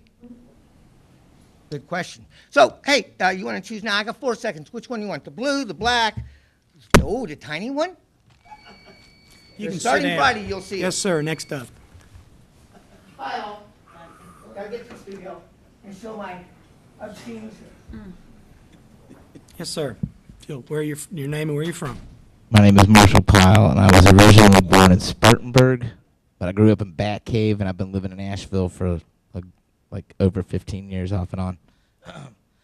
And anyway, I'm just going to say I work on a show called Attica Cherry, anti-show on URTV, and I really appreciate the time I've had. I've been there for 2 years, and I've volunteered a lot of my own time and energy. I painted the floor in the studio and gave them some cables so that other producers could give some DJs and other musicians a chance to make their sounds heard. And I feel like there's a very diverse amount of people. Like, I don't agree with everybody. Most everybody doesn't agree with me. But I've had a platform to satire things in a way that I feel is just like I've tried to be light. I've been attacked too, but it's been a good time, and so I hope that there's a way to move forward so that we can find a way in Asheville and Buncombe County to support public access and give it a voice, because it's a good voice. People talk about Jesus. They talk about things they don't like in government, but at the end of the day, it's like you don't like it, you don't like it. It's a good thing. So I thank the board for the support they've given so far, and hope that it continues somehow into the future. Thank you, Mr. Powell. Yes, ma'am, in the back, purple.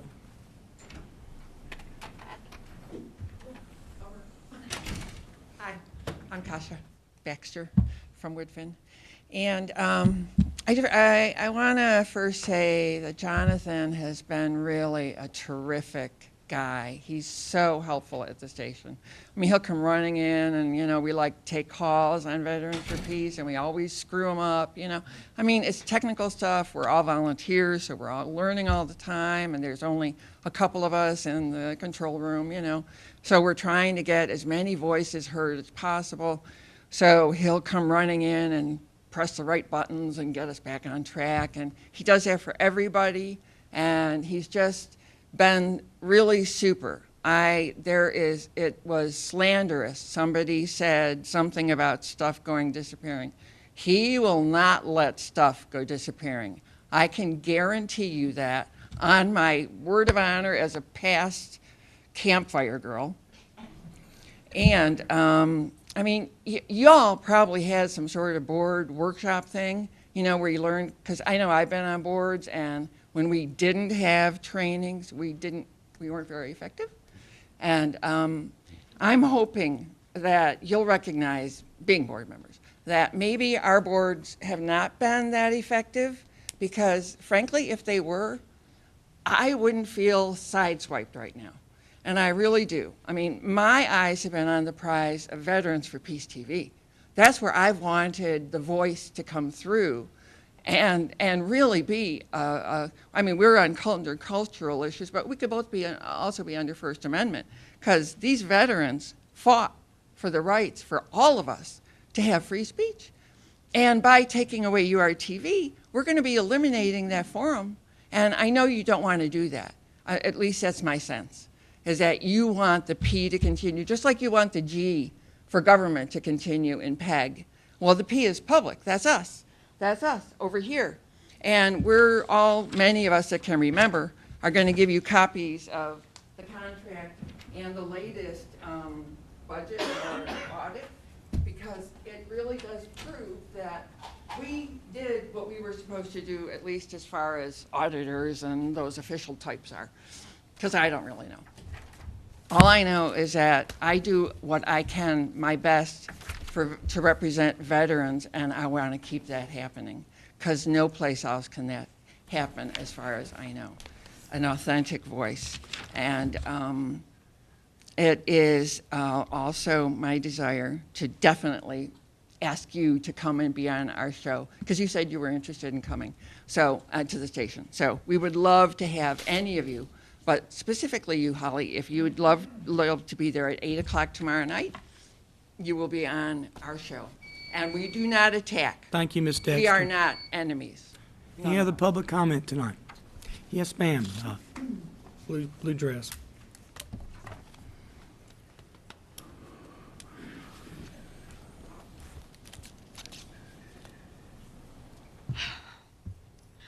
I am Reverend Lisa Landis, better known as Glow Lady. GLOLADY, and your search engine will find me. I invented glow-in-the-dark clothing back in 1987. I have produced fashion shows in 2 of the top nightclubs of the world. Club New down in Miami in 1990, and the Limelight in 94 up in Manhattan. And I took 9 models up to New York to produce the show. And when I got there, they told me there was no show, that it was not booked. But we couldn't find the promoter. We didn't know what happened to the promoter. So yes, we did do a fashion show, and it was really great. But that marked a turning point in my life. I also contacted the World Trade Center in 1994 about a glow-in-the-dark escape route system. And I installed a glow-in-the-dark sample in the Hershey Arena. And that's one of the things that they credit in 2001 for saving so many lives, a glow-in-the-dark escape route system. I later found out on True Hollywood Story that promoter was arrested for killing his drug dealer and had him in the bathtub. And then I joined the corporate world back in 2004. Or 2003, and I served on the Small Business Board of Directors for the Orlando Regional Chamber of Commerce for glow-in-the-dark safety products. I was working on a contract that would have given me a $140,000 profit, and my supplier told me to bring in a customer, and I brought this customer, and I wasn't really too happy with it, and I voiced my displeasure, and he told me I'm just being neurotic. So I was so neurotic that I got a notarized statement, and I walked away from a billion-dollar industry. And I have found that my words have no value when I give them away, that people take me serious when I charge. So I became a psychic medium in Cassadaga, Florida, and people came from all over the world to hear what I had to say, and that was before I moved here. And now I produce at URTV. And I uncover a lot of things. And when you work with energy, you understand you feel who's being honest, who's being sincere, and all that kind of good stuff. And I would love to give my services, but you do not take my information credible. So I would like to charge, $55 a half an hour, and then I could support myself again. Because going out and trying to find sponsors for my TV show, every time I talk to someone, it's always something negative, and it's the words and actions that you guys have not squelched that lead to that. And I'm very disappointed because that team over there does a fantastic job. And one of the reasons about my business is, oh, I forgot, that guy that I walked away from was arrested 6 months later, and even though the charges totaled 140, 160 years, he got 20. So I live divine. I do not ask. I accept missions and I go on them, and I uncover lots of things. So thank you, Ms. Landis. You're welcome. And I'm going to give this to WLOS. Yes, ma'am. Orange. Thank you.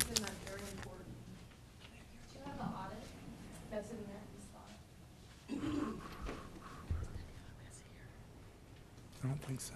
I have something else for you. Can I bring it to you?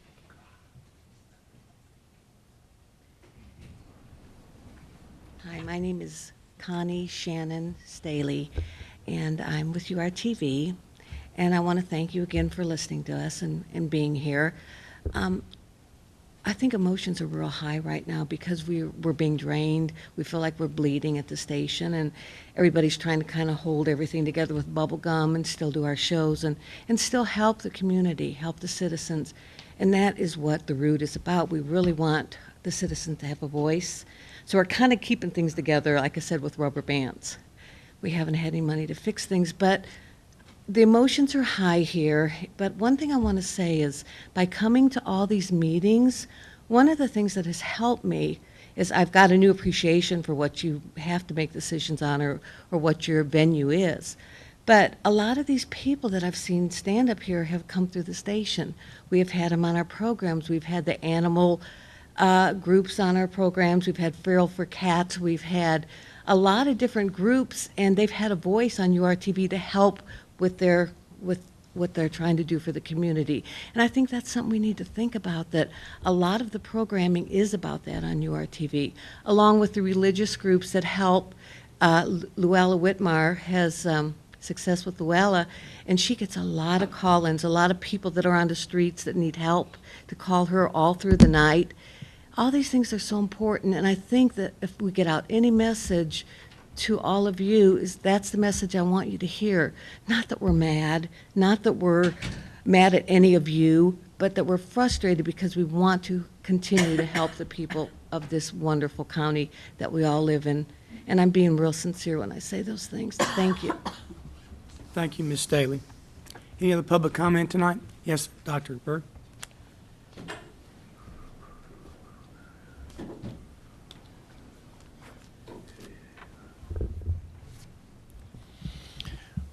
Lots going on. My name is Dr. Milton Bird, and I'm a Buncombe County resident.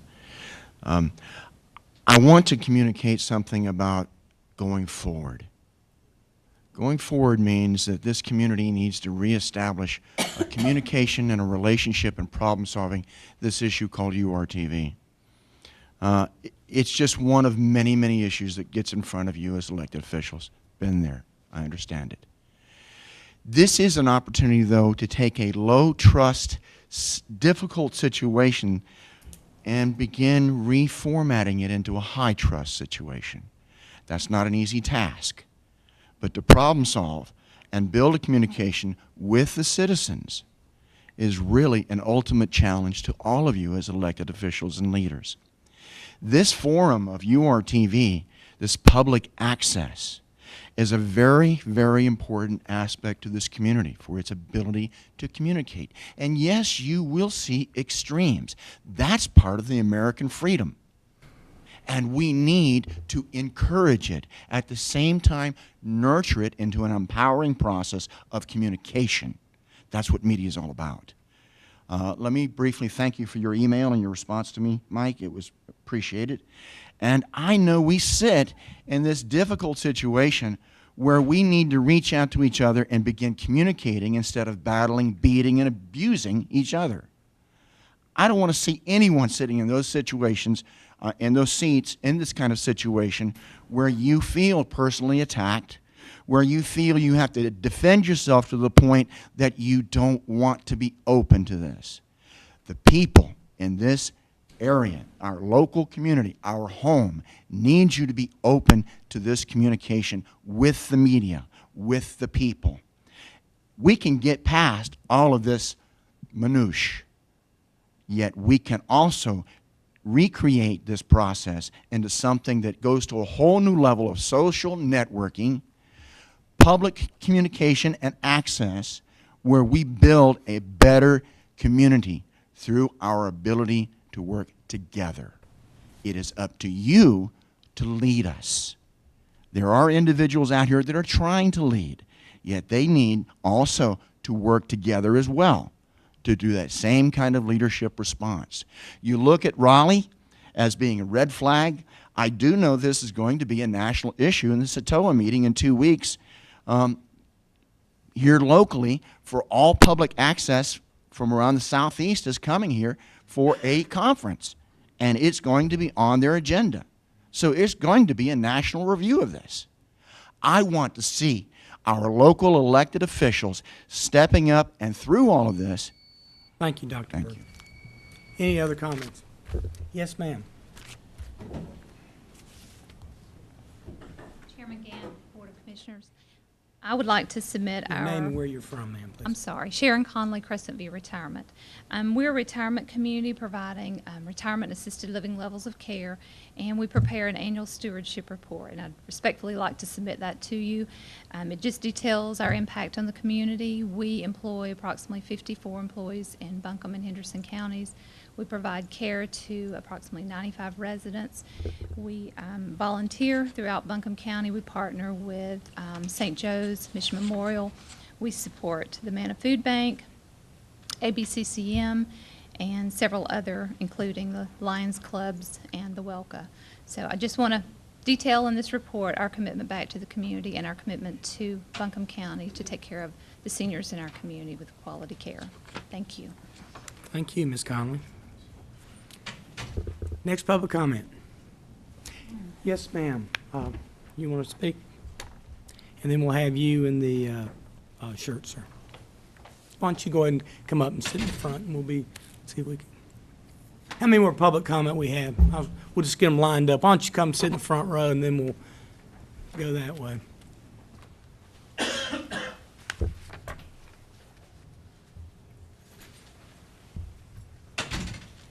I will give you another copy of this, as this does indicate that there is no mismanagement at the Western Carolina Community Media Center. Greetings to each one of you and blessings. My name is Deborah Lee, and I live in Black Mountain, North Carolina. I'm also a producer at URTV.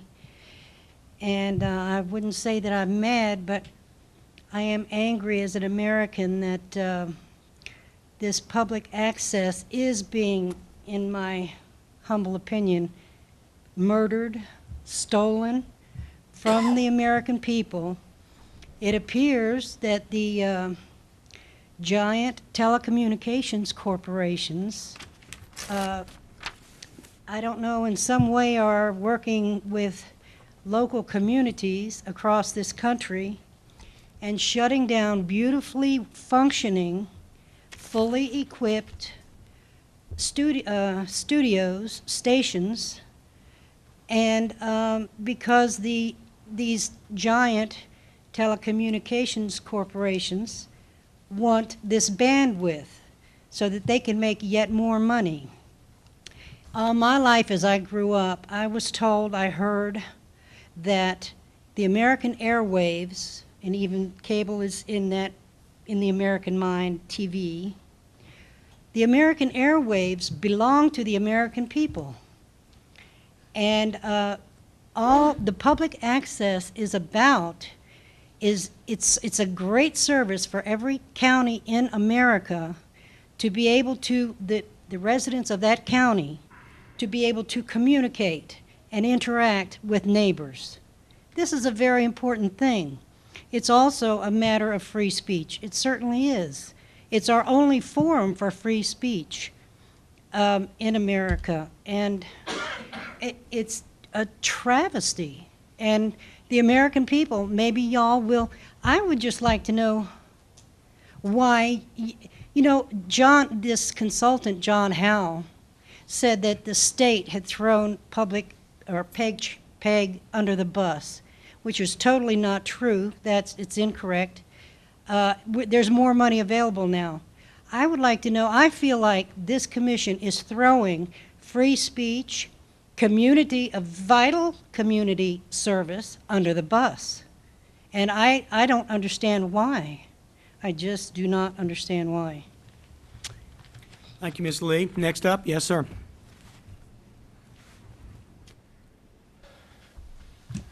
Thank you. Matt Howard, Asheville. I'm also a member of URTV's Board of Directors appointed by City Council. You know, there's kind of this cultural stereotype of public access television that it's nothing but a bunch of crazy people with their own TV shows, and yeah, I'm not going to try to deny that part. But it is really, truly is so much more than that. I mean, I've lived in Asheville for 13 years, and I was amazed with this town when I got here, and in my time here, URTV has actually proven to be probably the most amazing thing that I've encountered since coming here, for me personally. And that's part of the reason why, even though I haven't had a show on in 2 years, I'm still standing here.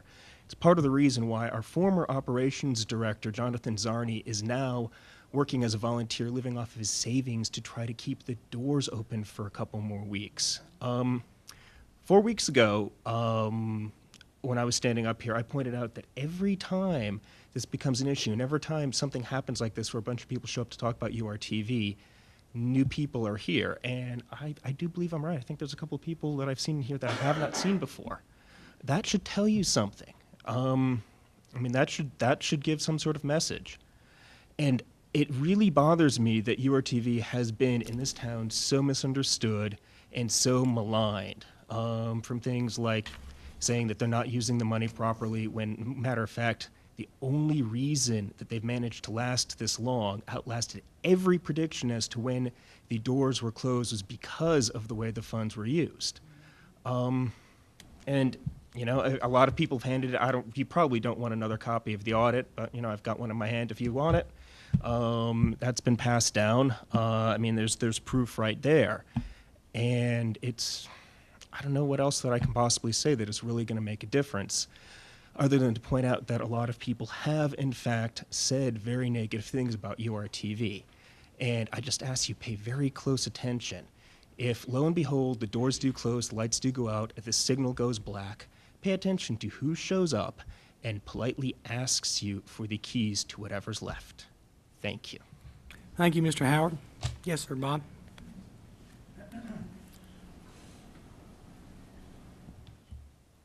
Yes, my name is Bob Horn. I'm a citizen of Leicester. I came here tonight to basically talk as a citizen and possibly a little bit about me being on the board of directors. One of the comments made tonight, I'll touch on it, you're like, we're responsible for hiring people. We don't really hire anybody. We are a board. We're there to serve as a conduit to provide people in the community access to their public access channel. That's our total purpose. I, as a volunteer, we're all volunteers. All the producers are volunteers. I don't get paid anything. So the money that is spent on public access television is probably the best money spent in the county, as far as I'm concerned personally, because everybody here that has a show is a producer. And they volunteer their time. They come forward in the community and talk about issues that concern them. I mean, we are doing what we're supposed to be doing. This is a First Amendment free speech station.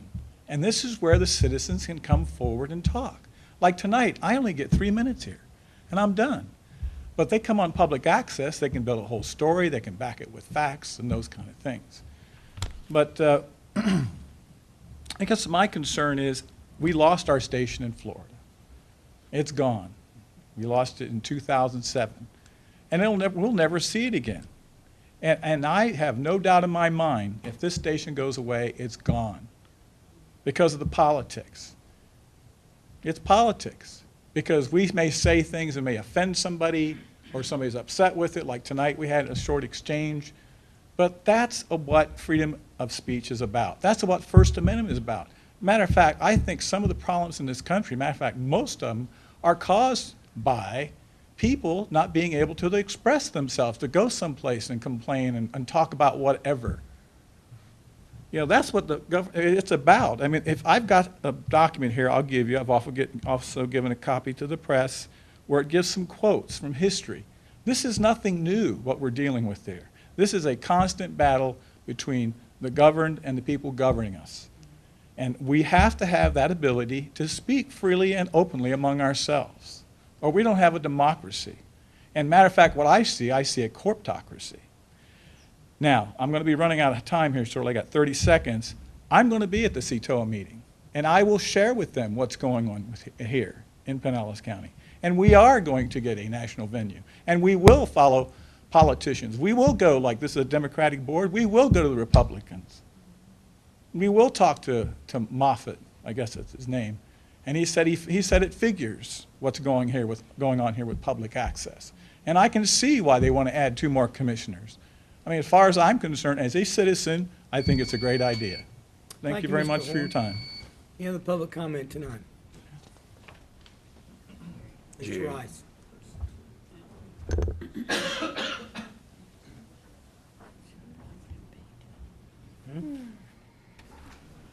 Thank you, Mr. Chairman, members of the board. Jerry Rice from Canada.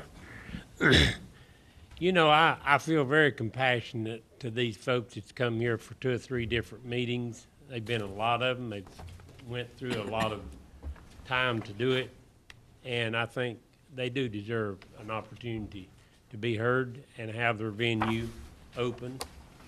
And you know, as commissioners for 20 years that I've been coming here, you have patted people on the back, you give awards to your departments, heads, your chiefs, your Indians, your laborers. You have done a wonderful job over the years doing that. These people here have given their service in many ways that you would not admonish, but you would congratulate them on, many of them.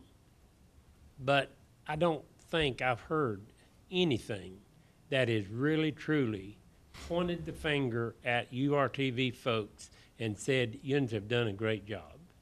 I've not heard that since they've been coming. I think they are due a pat on the back, they're due an award, and they're due something to give them an opportunity. Buncombe County School has already looked into their resolution, and they're going to fix to be put on TV. We asked them for years to get on TV. They're already getting prepared to do that. Yuns are winding up for something on this social media. I'm not figured that out yet. But, you know, we need to get out of the politics business. We need to be in the social business, just like Yuns praise social service all the time. Yuns have done it for years. What a great job these social workers do. Let me tell you, these people here, hundreds of them that's come here, they're doing the same thing as your social service department.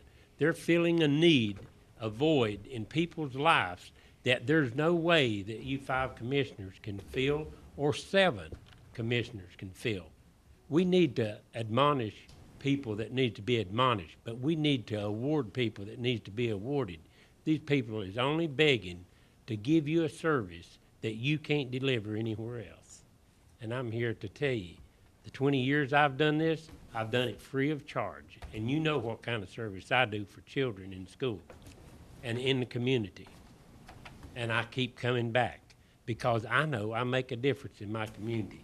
These folks can make a difference in our community. And please give them an opportunity. Thank you. Thank you, Mr. Rice. Any other public? Yes, sir.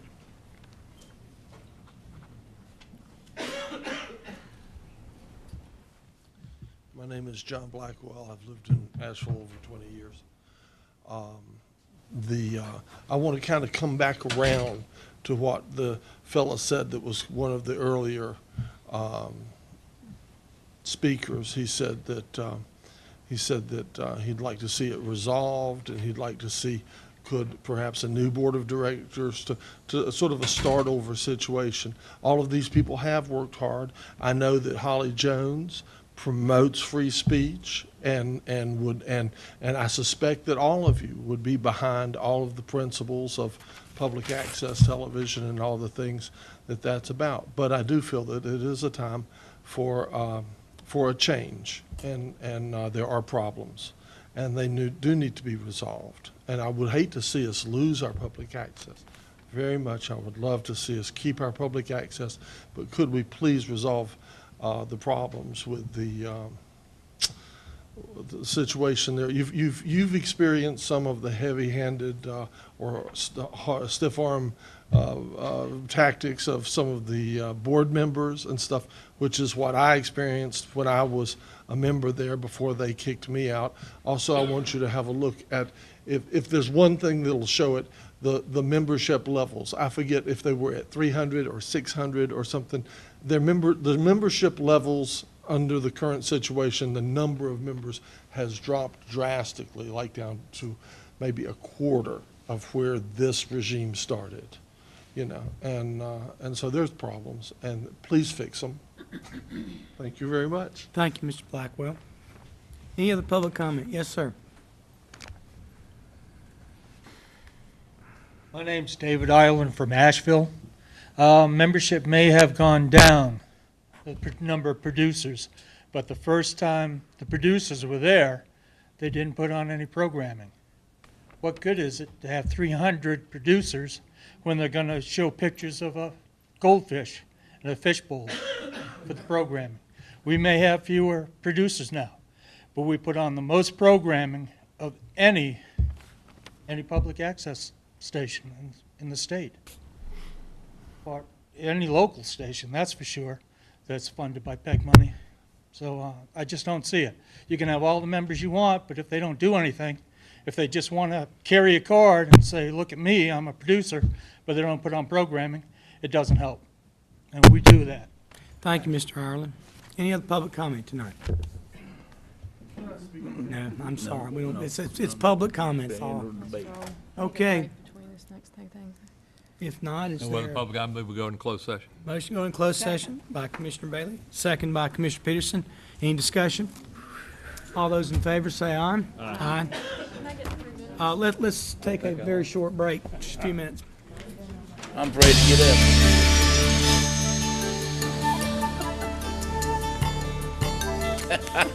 Thank you, partner.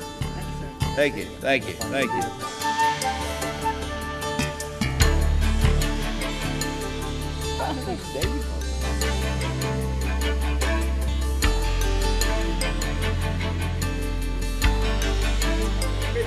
Chris, you're wasting away, boy. Welcome back. Good for you. I watched you. Yeah.